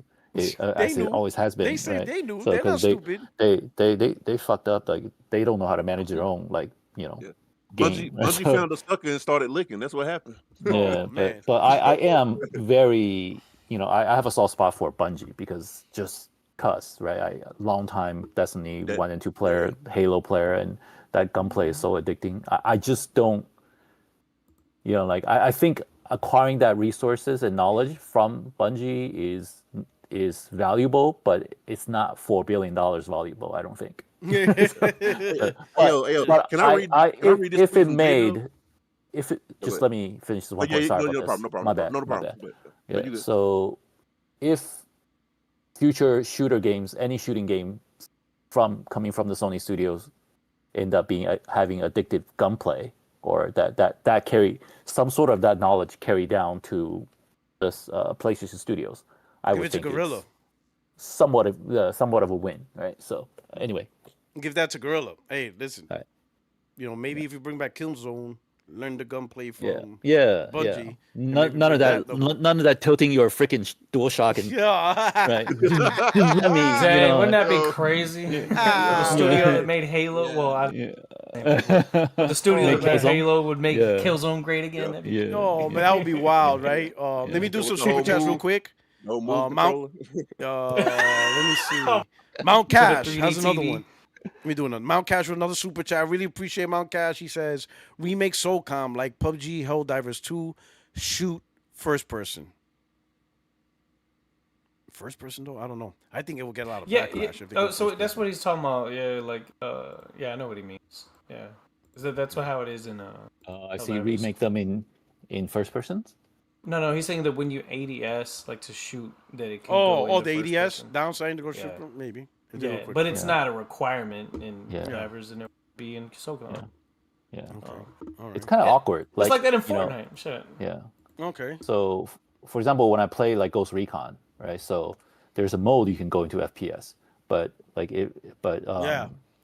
that's like a setting. Right? I remember that. But if you Rainbow Six, when you zoomed in, it will go into first person Right. for like that aiming, Right. and then it will go if back you to aim third. down sight, it just go from third person to over the shoulder. But if you Yeah. go all the way to ADS, that animation is so jarring. You know what game actually is the best at that right now is the Destiny Rising, because you can play it in third person or first person or just do that back and forth. But you just push right on the D-pad and it brings you into first person, or you can press it again, just play the whole game in third person. So it's really cool. Okay. And so I guess I do like that. But the first game that did that for me was, I think, Star Wars Battlefront 2, maybe, or 1. It was 1 or 2 that let you switch between them on the fly like that. And I thought that was a pretty cool way to play. Okay. I used to just play to without finish the off- HUD. Just to finish off the combo, it's been confirmed, or at least, for what Sony's looking for, is the CFO. She said that Marathon is still scheduled to launch, by the end of March 2026. So Soros and Marathon. Okay. So Soros and Marathon to kick off 2026. Okay. Oh, okay. Okay. Well, that's I'm something- playing Soros. So- comes up. All you guys playing Marathon. Yes. First quarter? So, like, March? May God Yes. be with you. Yeah. I am Like first kinda quarter, interested, man. 26. Well, Like well, they fiscal said year? no. It says by the end of March 2026. That's what it says. Okay, here. okay, I see. And so really, that's fourth quarter 25 or first quarter 26, depending how you look at the calendar. So I think I they don't see mind this 'cause- as see this as the end of their fiscal. Yes. Now that Japanese they don't have to fiscal deal year. with Grand Theft Auto 6 until the end of the year, then maybe Yeah. chance. Yeah, that's to do true. so. Yeah. Yeah, they Especially need. Yeah, if they they definitely need to get release. this game out before Grand Theft Auto I know. because Everybody's like rushing their game out or just fully delay it. And Grand Theft Auto. That's Fuck even if Halo, Grand Theft dude. Auto comes out in the end. No, shout out So to all you- Insomniac. They say they're not Yeah. running. They say they're not changing their date.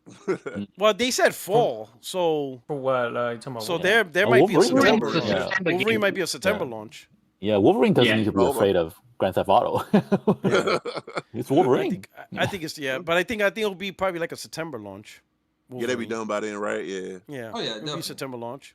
So Yeah, I that's can see that. crazy. You know what I'm saying? Yeah. So Yeah. let's go back. Speaking of Lin Tao, she you know what? This is a CFO I could fuck You with. know what? You know what I'm saying? I like She's this dope. CFO. Yeah, She's this, dope. this is the CFO that understands me. You understand what I'm saying? So CFO Lin Tao says the PS5 is only in the middle of its life cycle, and they want to expand the life cycle even further. Our Thank view you. is that compared to conventional Fuck yeah. console life cycles, looking at the PS4 life cycle, it seems to be getting longer and longer. especially the PS4, which was launched in 2013, and it's been over a decade since then, but there are many active users enjoying the console. So, from that perspective, we believe that the PS5 is only in the middle of the journey, and we are really planning to expand it even further. Right? Fuck yeah. So, so there's a Hell lot yeah. to talk about. People are saying, "Oh, that means cross-gen is going to be longer." Does this mean PS6 is not actually going to launch in 2027? There's a lot of assumptions. 2028. My assumption, or what I ain't even gonna say it's assumption because I don't know when PS6 is gonna launch. But me personally, I wouldn't mind 2029 PS6. Facts. Me too. Me too. Same. I don't think anybody's unhappy with the console hardware in general. You know what I'm saying? Mhm. I think if you were to ask people what's the biggest complaint, they're gonna say first party output. Not enough first party games have been released. It seems like it's only maybe 1 or 2 games a year. We need more games to come out, especially when you kicked off the first 2 years or whatever with cross-gen and the delay with COVID. I think more people are more concerned with their console. Not talking about Xbox because that console's dog shit. We're talking about the relevant consoles, consoles that people actually play on. So more people are, with the PlayStation are actually, they just want more games. The talk of hardware, Facts. the PS5 is fine for the hardware that it is. And if you really wanted to boost, PS5 Pro, great console, and then with what Terabint always talks about with PSSR 2.0 coming next year, we'll get even more additional benefits and see even more performance and all that stuff, even more great things out of the hardware we have now. So I don't think anyone's really fiending for new hardware. There is this no. The only community that's talking about new hardware is Xbox community, but that's only because this gen fell for them. So really, it's not even really about the hardware. It's just they just want this gen to fucking die because they're just They've done tired. that Of in it. 2 generations already. Yeah. Yeah, this gen is already, it's just a trash gen for them. So what they want is a new gen to talk about because there's really nothing to talk about this gen. They can't even talk about their games because we come and be like, but it runs better on the Pro though. So they can't even enjoy that. They can't. They got nothing. They got nothing. They got nothing really, right? So they just want a do-over, right? But as far as us with an actual successful console, we just want more games, right? The console's fine, Yep. great hardware, doing its great things. Mhm. I personally wouldn't mind no sooner than 29. I'll start with Will. What are your thoughts? Yeah, me personally, I just wanted 4 years with the Pro, like the way I had with the launch model. If they want to extend it out to 2029 or 2030, I'm fine with that too. We're gonna get all the games, like Xbox porting all their games to PlayStation. You know what I mean? Mm-hmm. And we're gonna see maybe Naughty Dog's second game. We'll see what Fire Sprite has. Like, there's still a lot of studios that still need to show off games. You know what I mean? I'm all for it, dude. I'm not complaining. I'm not in a rush. When the PS6 comes out, I'll get it day one, but I'm not in a rush. Like, if you guys want to hold off that, I know she said it's in the middle of the generation. Technically, yeah, she is right, but I don't know. I'm actually pretty happy with what she said. She a boss. Keep her. Mm-hmm. Yeah. Yeah. I'm saying Doughboy. Okay. Yeah, I mean, I agree with you. Like you said before, like all the points you hit on, I would be fine with a longer gen. I mean, I'm cool. Like the performance is fine with me. We just want the games, and we getting them. You know what I mean? Like you said, we getting all of them. We getting their games and our games. So I mean, like, what's to be sad about? Like, I mean, why do we need to rush to a whole new generation? I mean, like you said, Facts. if we can get this console generation a little cheaper, it might actually get more people on it. If we already at what, like 80 plus something million consoles. I mean, so it's gonna be even more with the more games coming in the future. So I mean, yeah, I definitely don't mind it being a longer gen. Like I've been saying it since the get go. Ever since, like I said, COVID was a big issue, bigger than what people think. I definitely can see this gen being a 10-year gen. I mean, I can see us not getting a console like to the end of 2029, 2030. And if we did, I wouldn't be mad about it because we getting the games, we got stuff to play, the performance is there. I mean, I don't need more performance than what I'm getting out, especially if they optimize the games correctly. That's what we need. We need more of these developers to actually, buckle down, get the optimization going for the console. And as long as we got that, the game's gonna run fine and we good. I mean, I'm fine with waiting. I'm perfectly fine with waiting. Well said, Okay. man. Well All right. said. What about you, Sean? What about you, Sean?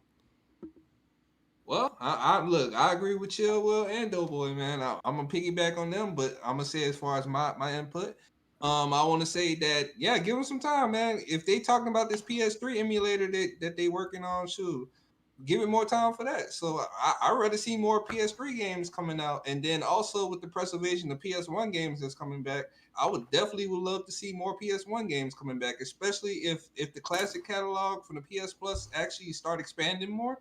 Yeah, I would rather wait another 5 years and actually see what more exclusives and other games that can come out. So I rather, so like I said, they hit it on the head as far as the points. But yeah, I think I think we should be able to wait for it. Okay. All right. Terabint. I know. You know, I'm gonna save you last because you're the tech guy. You really like technology. Henry, how about you?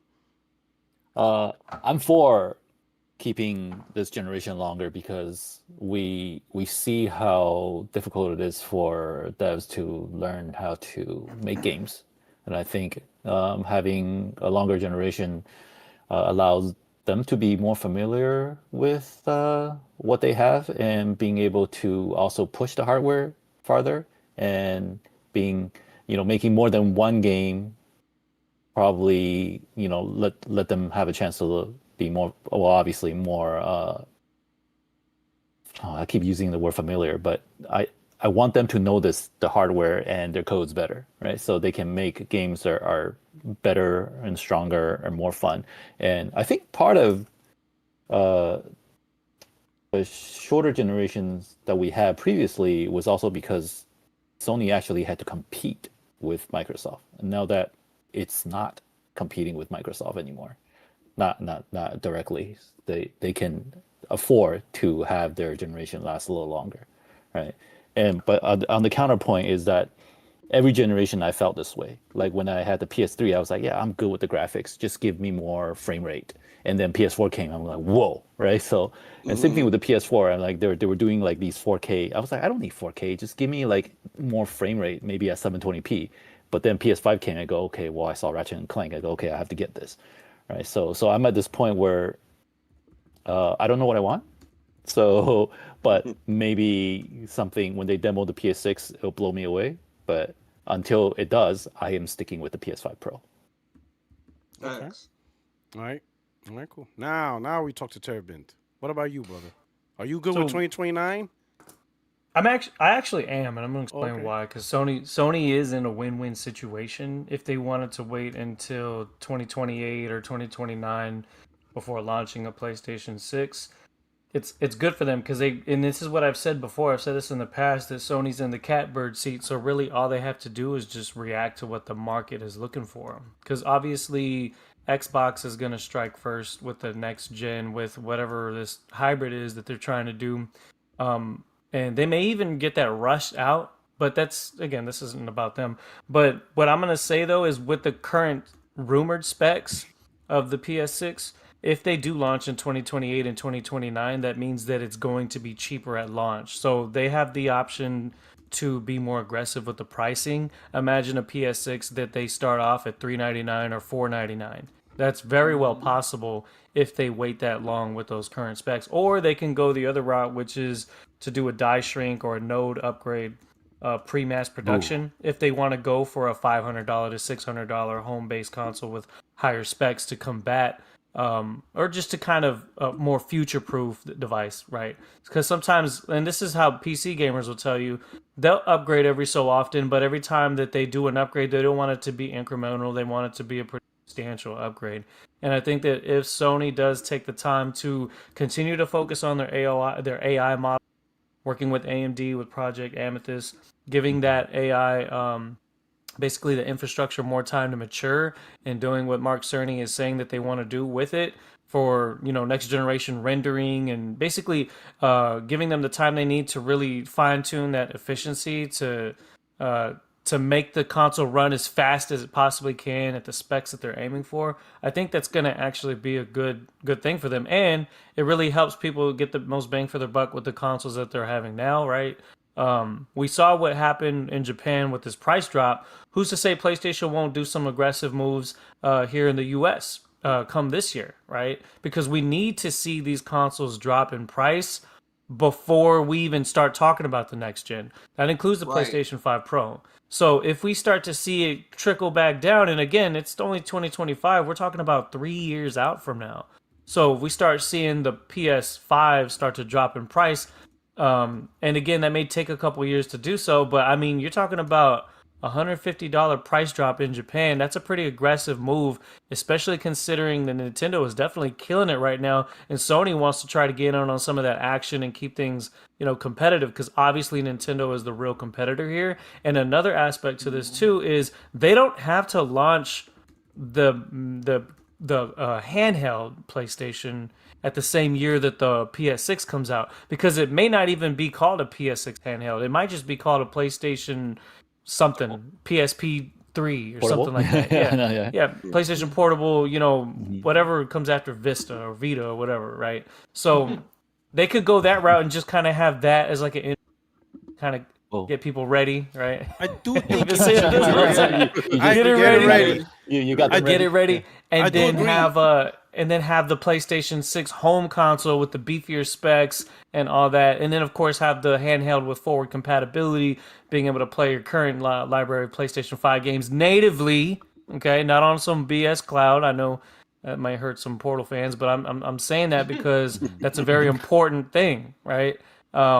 We don't want to depend on Wi-Fi and subscriptions to actually enjoy the games that are already in our library. We should be able to just download them. If anything, what would be really impressive is if Sony does find a way to make it to where when you buy a game, obviously if it's digital, it's digital. You'll be able to play it on the handheld and on the home console. It would be really super consumer friendly if there was a way for you to have a key in your system when you use a disc and say, oh, well, he has the disc. Okay, he could download the game. That would be freaking awesome if you had like the handheld, but then you have the home console and you still use a disc. Yeah. I don't see them doing that because I think obviously they want to eventually kind of wean us off of the physical copies of discs, but I don't think that's going away in the PS6 era. I just think that it's going to be enticed to go that direction more because I'm assuming the handheld is just going to be all digital, of course. They're not going to have some little mini disc like the PSP. Yeah. It's going to drain the battery if they have to spin it. Yeah. So that's that too. And then again, that just brings up more of the point that when it comes to the actual technology in it, the longer that they wait, the more efficient they are at making that stuff. And of course, because if they're using higher advanced technology, what those are actually called are superconductors, which means it absorbs heat. So if you have smaller transistors, it absorbs heat better because it doesn't need to use as much heat. And that's why when you see companies have more advanced chipsets in their devices, it's better at battery life because you're not having to deal with as much heat. And of course, the actual battery lasts longer, has a longer lifespan, and that's overall good. That's why phones are getting so good. That's why phones have the graphics that they have now, because that same technology is used in those. It just kind of depends on how they want to go about it. But I think Sony's very flexible, and they're able to plan things out in a way where they can react and change certain parameters on the fly, because they could do that. You know what I'm saying? So that's what I have to say about that. I could see, and you brought a good point. So sexy. You could see what was sexy? 2027. Like your tech talk. This tech talk is so sexy. Yeah. Oh, that's nerd talk, man. Man. I could see, in line with what you're saying, 2027. Yeah, 2027 would be the release of the handheld, right? So you're not ushering a new generation, right? But you're releasing something that, again, it's not a market dominating product. Right. It's not meant to be a market dominating product, but another way to natively enjoy your games on the go. Like refresh the new way to play, right? So yeah, but you're still enforcing the ecosystem, right? You're not trying to push like, oh, you don't need a console, but for those that want to play on the go natively, they now have a proper device that reinforces that. Now you're gonna have to pay a price. It's not going to be no $200, $300, $400 thing, because I think anything that could play a PS5 game reasonably well, and I would imagine Sony wants to, at a minimum, have this device play PS5 games, all PS5 games well. Mm-hmm. I think at a minimum. Now PS6 games, whole different question. It would be smart to say, hey, we're not going to tether this handheld to the PS6, because if developers really take advantage of PS6 hardware whenever we do decide to release, it's just not going to work. I mean, it's the limitations of the of the platform, right? The hardware. But if they want all PS5 games that can be played on this to run well, like 60 frames, basic issue. Not obviously not the 4K stuff, whatever. Maybe they might do 1440p because I could see them say, "Hey, we're gonna release a portable that plays all PS5 games, obviously PS4 games, pretty much a PS5 but portable, and maybe dockable to the TV." Now you have another audience, right? Yeah. You know what I'm I gotta counter saying? that a little bit. Yo, P-Rock, I've been telling you, bro, like, That's because potential. my phone is a PlayStation, right? And I've been telling you, I've been playing Destiny Rising on my phone, playing it on the monitor on the bus. Yeah. And there's been times where, say, like, I go out of town and I go to, like, actually will keep an HD cord in my backpack, and I'll connect my phone to the TV in the hotel, and I'm like, boom, I got a console in the hotel. I didn't have to carry a whole console. I just have my phone. So imagine like a handheld that can do that, right? Maybe it has a dock, or maybe it just has a port, like an HDMI port or something like that. And you just connect it to whatever TV, and boom, you really have something there with that, right? You can have it in your hands. It has a decent battery life, or you can connect it to a TV, pretty much anywhere that you're at. And just like you go over to a friend's house, be like, yeah, I'll bring over the game. And it's like, it's just this little device, that's like, that's really cool. They're even saying that the handheld's going to be smaller than like the Switch, like smaller than all these other handhelds that are out. Something that's going to be a little bit more compact. I actually like that idea. So, and it's in the technology, because it's a 2027 product, it makes sense that it's in line with the PS5. I could see, whatever new technologies they're using, but it's based on, just being PS5 level, maybe a little bit stronger than PS5 level. But again, I don't think it's going to be no 400, it'd probably be a $600, $700 product. Something like this. Yeah. Mhm. But I don't know, Yeah. but does people really The want something handheld? that small now? Yeah. Does people it really plays want like something a that small? game. I don't know. I don't know, but does people no more really? than 450? No, they're not making Like that little ass shit. PlayStation. A handheld? They're not doing that. handheld? They're yeah, not yeah. doing that. Yeah, I think they could. you can buy those on like Amazon. They got like loaded Yeah, games. but ain't nobody Yeah, want that little ass shit. I got Yeah, mine yeah. from TikTok. TikTok, yeah, Temu. All The that hell you stuff. gonna Yeah, I know see? I've seen The that character before. looks like 2 inches big. Hey, Hey, it plays a lot of games though. You can hook it up to your TV and everything. I'll be Yeah. honest. Hey, I think I would say this. I know people want. I'll be honest. I'm not gonna be the biggest advocate or the biggest whatever gaming, but even though this is big, I think this is the perfect size because the screen is perfect. It's a nice size Right. screen. I think actually, this is perfect. it's been a lot of talk about the PlayStation Portal in the past week, especially with the update that Sony did. Like Japan I've been seeing sold a lot. out. I know M. Yeah, I know M did a Japan good sold video on it.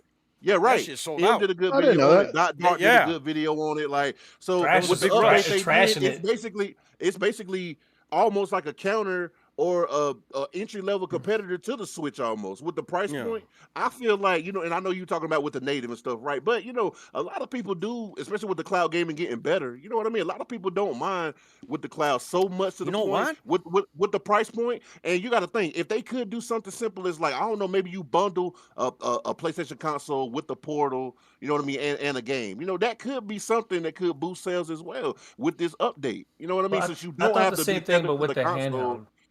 Yeah, You know what Yeah. though? since you don't got to be I tethered just to the console realized anymore. You could just if use you the really- Portal since it's already available. if you realize the two in Japan specifically, if they now the PS5 is now $350 or $200 Portal, both of them combined is $550. That's a combo, right? It'd be a Yeah, great combo. both of them deal, combined is a actually. $550. That's interesting. That's And as long as interesting. you got a Imagine they good do that with the Wi-Fi connection and PS6 you and got then the like, new and you- handheld, right? and you That's got like, premium, okay. like you can have it. You can have it. The you know, PS6, that's I'm a good nervous. combo. I don't like the idea like I don't want the handheld to be tethered to the PS6 because now you're talking. No, it doesn't have to be, but imagine a bundle Yeah. where you have the option to get, I don't know, maybe save so- $50, yeah, $100 see, if you bundle them together. I see what you're saying. You're doing a Yeah. bundle, like you pack it in, you get the console in Yeah, the bundle, well, and, like, and I'm only combined, saying that because $50 cheaper. I mean, that's potential. because Sony handled the PS5 launch in an interesting way by having the PlayStation website where you would sign in with your PSN and then you would order it, right? And you would wait in the queue. And I could see how they could do something like that with these bundles. They did the same thing with the Pro. They did the same thing with the what do you call it? The they did it with special edition, the Dual's Edge, the they did it anniversary. with the Yeah, controller. those types of bundles. So I could see how they could do that. I could also see them not giving a bundle deal and just being No, like, probably "Fucking not. buy it, and you're gonna pay full price for it either way." And we will. So, but But that'd I be cool could if they did see, that. 2027 maybe it's about the handheld, and that you know what, and I would say that makes more sense because it's a clear focus. You're not confusing the audience because there's too much hardware. If you bring out a handheld and a console, now you're like, wait a minute, okay, so is this like sometimes you gotta like give They a did good that with the room. PSP. What year give- did PSP come out? Was it 03? Or Yeah, it was after. It was yeah. at the end of the PS3 life cycle, and Yeah. the PS4 came, so it was kind of caught in a it was like wrong 04 or something like wrong that. place. Yeah. Yeah, and so then- give and its then- own breathing room. Get the messaging right, like saying like this is not a new gen. It's just a way for you to enjoy your PS5 console games. The games that you Natively, yeah, own right. digitally, right? And now you could play it on the go natively. You can install it, no Wi-Fi required. You could just get it's more expensive, but and then you could dock it too. So wherever you're at on the go, if you have access to a TV, maybe you have to bring your own HDMI cable. You know what I'm saying? But you know what I'm saying? You could dock, or maybe it has a little dockable port, kind of like the Switch. I don't know. I don't know how it's gonna work. I don't know. I mean, they could figure something out. Maybe like the Switch concept, and then you have like you have your dual But sense, then- and you could connect it. Yeah. You But know? then, Considering getting a portal, but honestly. then I don't you know. can't run the disk drive, right? Unless you're docking. No, Because it's all digital. It's all digital. It's like Yeah, it's like okay. All this- digital, it's all yeah. digital. It's just So a it's all digital. digital. Yeah, the It's all handheld digital will be all platform, digital. right? It's all Yeah. digital platform, right? Yeah. But it might attract gamers. I ain't gonna say it's a lot, but it might attract gamers who don't have a PS5, but now they'll get their PS5 via this handheld. This is their PS5 now, because it's dockable. It plays all the PS5 games. yeah. You know what I'm saying? Expansion hard drive on the Expansion- dock. Yeah, maybe. Things like that. Or You that know, could be good a choices like that. separate purchase. they try to get that money. So Yeah, God, right. like I have an But- SD Those card like money. in my phone. But it's still- my Sony phone has yeah, a but it's terabyte still- SD card. But Terabit, it's still- terabyte. Yeah, but it's still a PS5. And the handheld itself could have NVE slot because NVE slot is not it's not that big. Oh, yeah, It could- that's it true, could- yeah. It could fit in it. They could design it where you could put in a PC NVE drive to expand the Yeah. storage space to a terabyte, 2 terabytes, Right. 4 terabytes. But the main thing is it's not a confusing message. This is just another device. Put a terabit This in it. time you can natively play your PS5 games on the go instead of just 100% pure cloud streaming. Yeah. And that message is simple. That's all it is. You can natively play your thing, right? And I it's think cheaper Sony for does a much better job. PlayStation too, because cloud streaming is really expensive, right? So it's actually think about cheaper. that. That's for why it's locked Sony. behind a paywall. Right. That's why it's locked Yeah, behind yeah. a paywall with this new update. yeah. But you have to be part of PS Plus Premium to actually use the cloud features. So it is. Yeah. Cloud service is an expensive proposition for services to use. And I think that is it. That Why covers they're all the only topics. using PS5 servers for the cloud streaming. Yeah. Yeah, that's it. That's all the topics. I know there's a lot of talk of whether PlayStation could. I mean, they're at 84 million right now, so they're wondering if they could sell 6 million consoles from now to the end of December. I think they could. Especially, it really comes down to the deals. It depends on really how Sony wants that 6 million. Really comes down to it. And if they're willing to give deals, I think Costco already has, or either Costco or Sam's Club, you could get a PS5 for like $479 bundle. It's already under $500. Oh wow, that's not bad So at all. they're having that during the Black Friday week. So you could get PS5s for under $500. So if Sony does that I across have the the Sam's board, Club one right here. yeah, if Sony does the bundle Should across the get it. board on various outlets, Amazon, Target, Best Buy, sub $500, I think, and if they could do the same thing for the Pro, get into a good deal, maybe like $680, $675 for a Pro, I think they'll get the sales. I think they'll easily get their 6 million sales across the board. And then they'll get that 90 million mark that people are wondering. Because I think they need 90 million to surpass PS4 by the end of the year. If they could get 90 million point something, I think the number was, they will be officially ahead of PS4. Now, is this the I'll end be of honest, this year or the fact that the end this, of their no, this fiscal year, year? end of this year, I don't know if it's. I have to double check if they're talking about, because they're at 84 million now. Right. So, could they sell 6 million over the holiday season worldwide, which is the biggest shopping season? I Could think be they possible. could. What did done it they sell before. last year during the holiday season? I think they sold more than 6 million. I think it was ridiculous. Oh yeah. have to- I If have they to lower the look. price, yeah, they're gonna I'm knock gonna that out the ask. park. I'm gonna ask Google AI. And so, yeah, look at it. I think they had a big, you know, Yeah. but it really depends on their. It comes down to how aggressive they want their price drop for their consoles for the holiday season, the biggest market of the year, right? What they're willing to absorb just for that period to gain lots of users onto their platform and stuff like that. That's really what comes down to it, you know. Sony But sold record-breaking 9.5 million PlayStation 5 during the So look at holiday that. quarter of 9.5. 2020. So 6 is a So low. That's yeah. low light for work. them. So That's 6 light work. million is doable. 6 million is doable. And then what next was it? year, their holiday Grand Theft Auto 6 package. Oh yeah. Yo, They- they you got to know- do the Yeah. package. They have You to. know they they have got to, to do bro. the bundle. They got to do the Yeah, bundle. And They bundle go have got to it. have a Grand Theft Auto 6 PS5 bundles? Pro version too. Yeah. Oh yeah, they're gonna get the bundles. Uh-huh. That's a given. Yeah. Grand Theft Auto 6 Pro and regular bundles out the box, easy money, absolutely easy money. Glinzer with a $2 super chat. He says, opinion on 2026 Grammy video game score nominees. I don't even watch that shit. Y'all watch that? I don't watch the Grammys. Nah, what got nominated? Yeah, I ain't even. I don't know. I don't watch Grammys. I'll be They honest. do I ain't video really games. nominated To be I honest, ain't I don't never really nominated. watch Right, me neither. award shows like that. Me neither. I don't. I lost interest in it. I don't even watch the Oscars. I don't care. Like I don't I'm either. not I only wasting- watch the Game Awards just to see. Yeah, what that's games are about going it. on. Well, I watch And even Game then, Awards every- and even then, that be That's pissing it. me off. Even then, I'm like, I'm That's the wasting my only thing I life. watch. Listen, Like bro. a 3.5 hour show. Listen. Time is not on my side, dog. I ain't got time for some bullshit. Oh, Time is not on come my side. on, dog. Say, listen. That's why you guys are special, because I ain't got a lot of time on this earth, and I'm spending it here with you guys. So that's lets you know how much you guys mean to me. Man, listen, I'd rather We be here with you appreciate you, guys man. and watch the Grammys. I ain't watching no damn Grammys. I don't give a shit. Half the music suck anyway. Right. Was Expedition 33 nominated? I think so, maybe. I don't know. Glinzer. Glinzer, I have no idea who got nominated. You got me beat on that one. I don't watch Got me none of on that that one. bullshit. It just said, but I will be there for the Bad Bunny halftime show. Real talk. Saying? You know what I'm saying? I will And I'll be there because all the watching bros that. will be there. Man. Oh man, you know what I'm saying? I mean, shit. Oh, my it Giants, didn't include Claire Obscure. It didn't. Ooh, it got No, snuffed. that's Is that a bad thing? crazy. Why they had a good musical Oh, score? there you go. There's Oh, the you know, grip. M. No Yeah, wonder yeah, M left yeah. early. That's why That's M why- left early. Oh, M would He have knew. a fit. Music in that game is M fire. left. He's like, you're Wow. not gonna make M fun of left. me. Oh my god. Yo, do you guys want to hear what did get nominated? What the fuck? What? So Let's what are hear the it. Let's hear it. nominees? Avatar Frontiers of Pandora, Helldivers 2, Redfall. Indiana Redfall. Redfall. Yotei? Indiana Okay. Jones and the Great Circle, Star Wars Outlaws, and Sword of the Sea. Now you know why I don't be watching Oh that wow, shit. games. I ain't Wait, watching so you that talking shit. about Game of the Year? Score No, for no, music. just This for the Grammys. soundtrack. It's the This Grammys. Grammys. So Oh, just The the soundtrack. Grammys. So Now you, Avatar now you see Frontiers why I of don't watch Pandora, this shit. Helldivers Yeah. 2, Indiana Jones, Star Wars I Outlaws, don't and be Sword of watching the that Sea. shit. You got a bunch of non-gamers. Oh wow.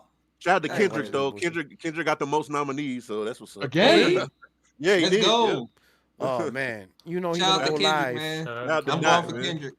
Be Kendrick and like- Clips. You're about to hear Kendrick A and Clips this minor live in the Grammys. Yo, Drake Kendrick should have and never Clips. started that beef, dog. Drake, He should no, launch some new shit, bro. That was the perfect time for him to just Drake, Drake release a new album or Drake something. got slaughtered, bro. I mean, I'm like, listen, hey, Good. I'm sorry for you. Listen, you Canadians had a bad year. You got smoked by the Dodgers. LA's just fucking y'all up. Listen, leave Bro, LA alone, back. bro.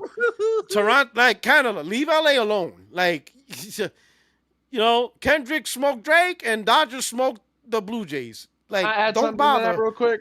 Don't bother. Leave Can I add LA something to alone, that real Canada. quick? Why y'all fucking with LA? I don't know why, but y'all getting fucked up by LA. I got a So leave 'em alone. homeboy that fucking hates the Dodgers. He's a Braves fan, right? But when we went down 3-2, he was talking all kinds of shit. And I remember posting, I Rightfully was like, so, imagine technically. thinking, Rightfully I was so, like, because bro, like you the guys odds blew- of I was like, two y'all games in motherfuckers blew a Toronto? 3-1 lead to the Dodgers in 2020, and you really thought that 3-2 lead was safe? Fuck out of here. You're just mad because Freddie Freeman's having a better career in LA. Oh, I mean, low-key, I was shaking in my boots when we were down 3-2. I was like, Yeah, yeah, for real. I was like, man, yeah. this I mean, was.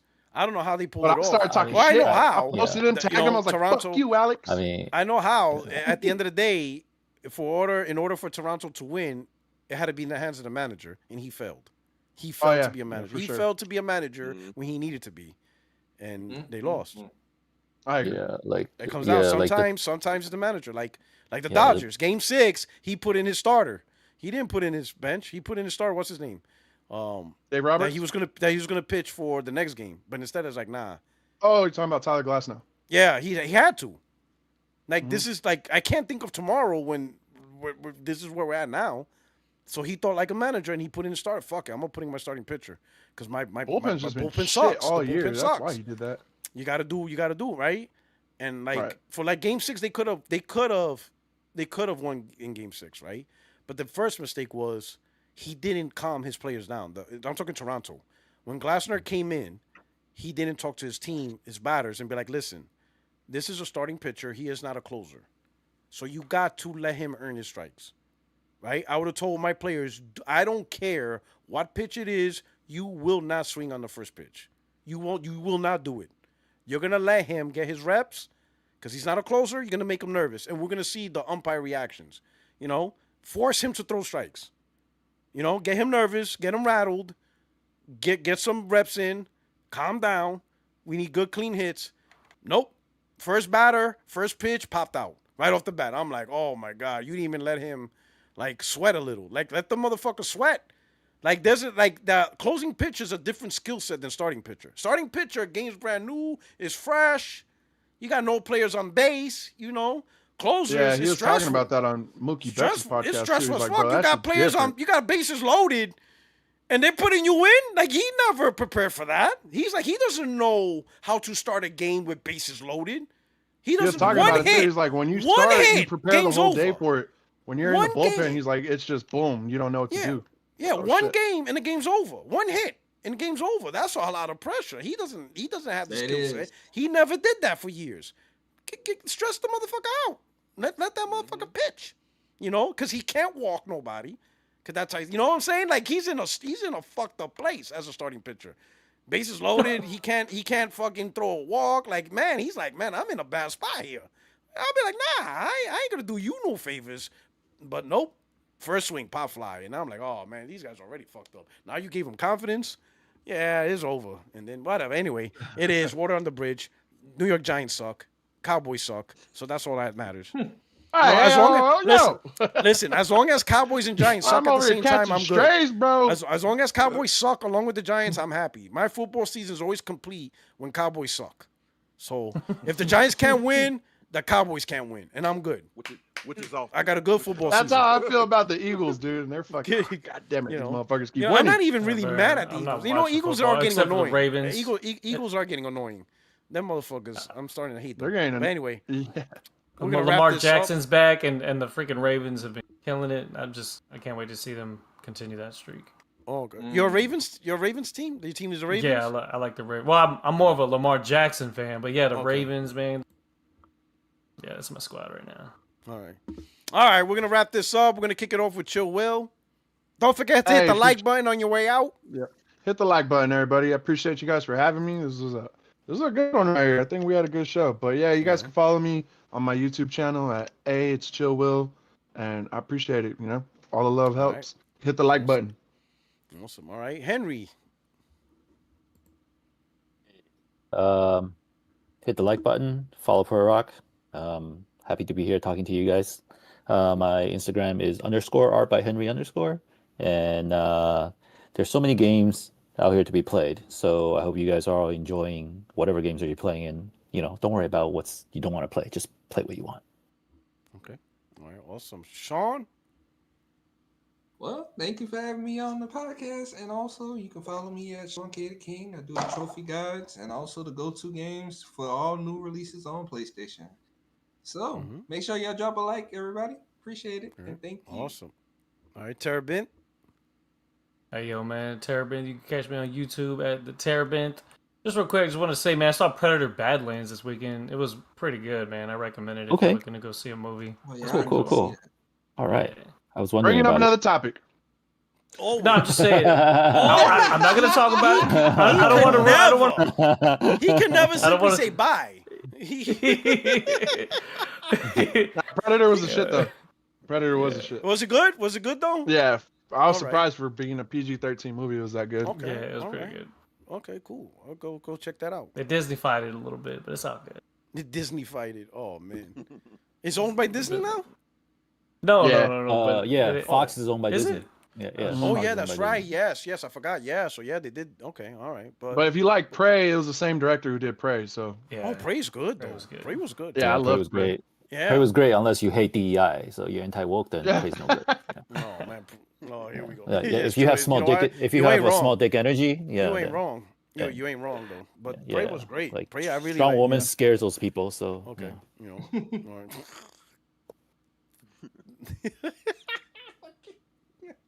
All right, and Doughboy, North Carolina, North Kakalaka. Oh, hey, Doughboy, you've been quiet for a Kakalaka. minute. Yeah. You know, from New York, North Kakalaka, and Compton. Check it out. Peter Yeah, Pablo. I'm probably the only one that knows that verse. Right? None of you have no idea what I just said, did you? Terrible. Yep, I'm new to that verse. Terrible. Yeah. Terrible. Just look up the song Scenario by Tribe Called Quest. Oh, I know about Scenario. Just look it up, Scenario. I have to listen to it again. Scenario. Right?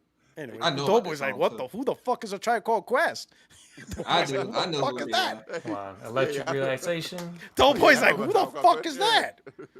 He's My like, name they is ain't Five spinning Dog on from the fofos. Zulu Nation. Yeah, I'm You a- see? I'm a Tribe Called Quest, yeah, for sure. He's like, I don't know. Okay, so this is a scenario. It was them and Leaders of the New School. Leaders of the New Busta School Rhymes, was the right? group Busta Busta Rhymes Rhymes on was that? part of.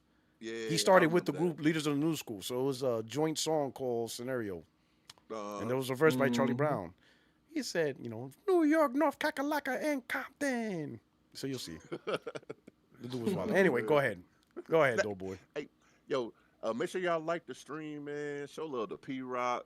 I appreciate you, letting me up in here, man. All good. Yo, shout out to Chill Will, shout out to Sean King. Yo, I subscribe to y'all channels, man. I don't always get time to appreciate watch the that. videos. Oh, appreciate but you, brother. I drop likes on both of y'all videos all the time. So appreciate I'll be that. like Man, the I first like appreciate in there. that. Yeah, for sure. I'll be like the first like in there, but I just want to make sure I show Hey. love. Yeah, make sure I show love and everything. But nothing to follow, no socials, man. I just appreciate coming up here and talking to y'all. I don't really, talk to a lot of people, all the time. So, but talk about this game and stuff, man. Make sure y'all play some games, man. Don't be online salty and complaining and shit. Yo, play some games, enjoy yourself. Don't be an Xbox. Did I hear that right? Did I hear that right? He said that you let him in here. No. He snuck in here. Oh, I did sneak in. Oh, no, he did something. I did sneak You in. didn't- I pulled him in thinking he was AGN. He's like, nah, Paul Rock, I ain't AGN. But I gotta tell you, man, I've been waiting a long time to get up in here. I'm like, oh shit, that shit was funny. Best moment My of man, the my year, man, bro. That my shit man was snuck fucking into the hilarious. club. My man snuck into the club. He's like, Great- man, but I've great been trying to get addition, up in here for a minute. I'm like, Yeah. yo, we good, dog. Yeah. Like, Nah, Doughboy's a This story great never addition. gonna though. die. We're gonna be talking Yeah. about that for years. oh, that Yeah. shit is Yes, funny. sir. Because I'm like, yo, AGN. Yeah. He's like, yo, Paul, I'm not AGN, but I've been waiting for a minute to come up in here. I'm like, oh shit. My man was great, pulled dude. a Mission Impossible. He took the ID of AGN and he snuck up in and shit like that.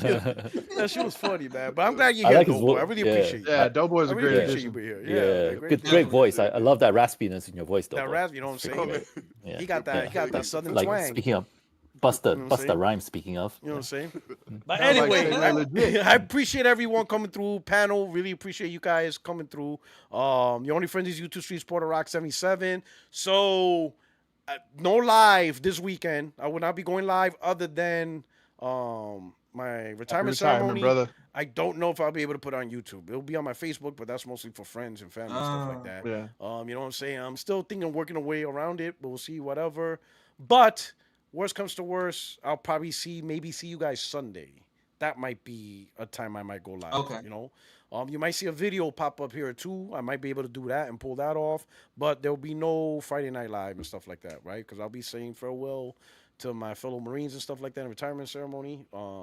But other than that, thank you so much for coming through. Hit the like button, and I will definitely see you next Tuesday.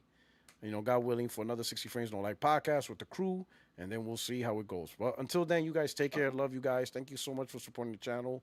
You guys take care. Peace. Peace. And that's it.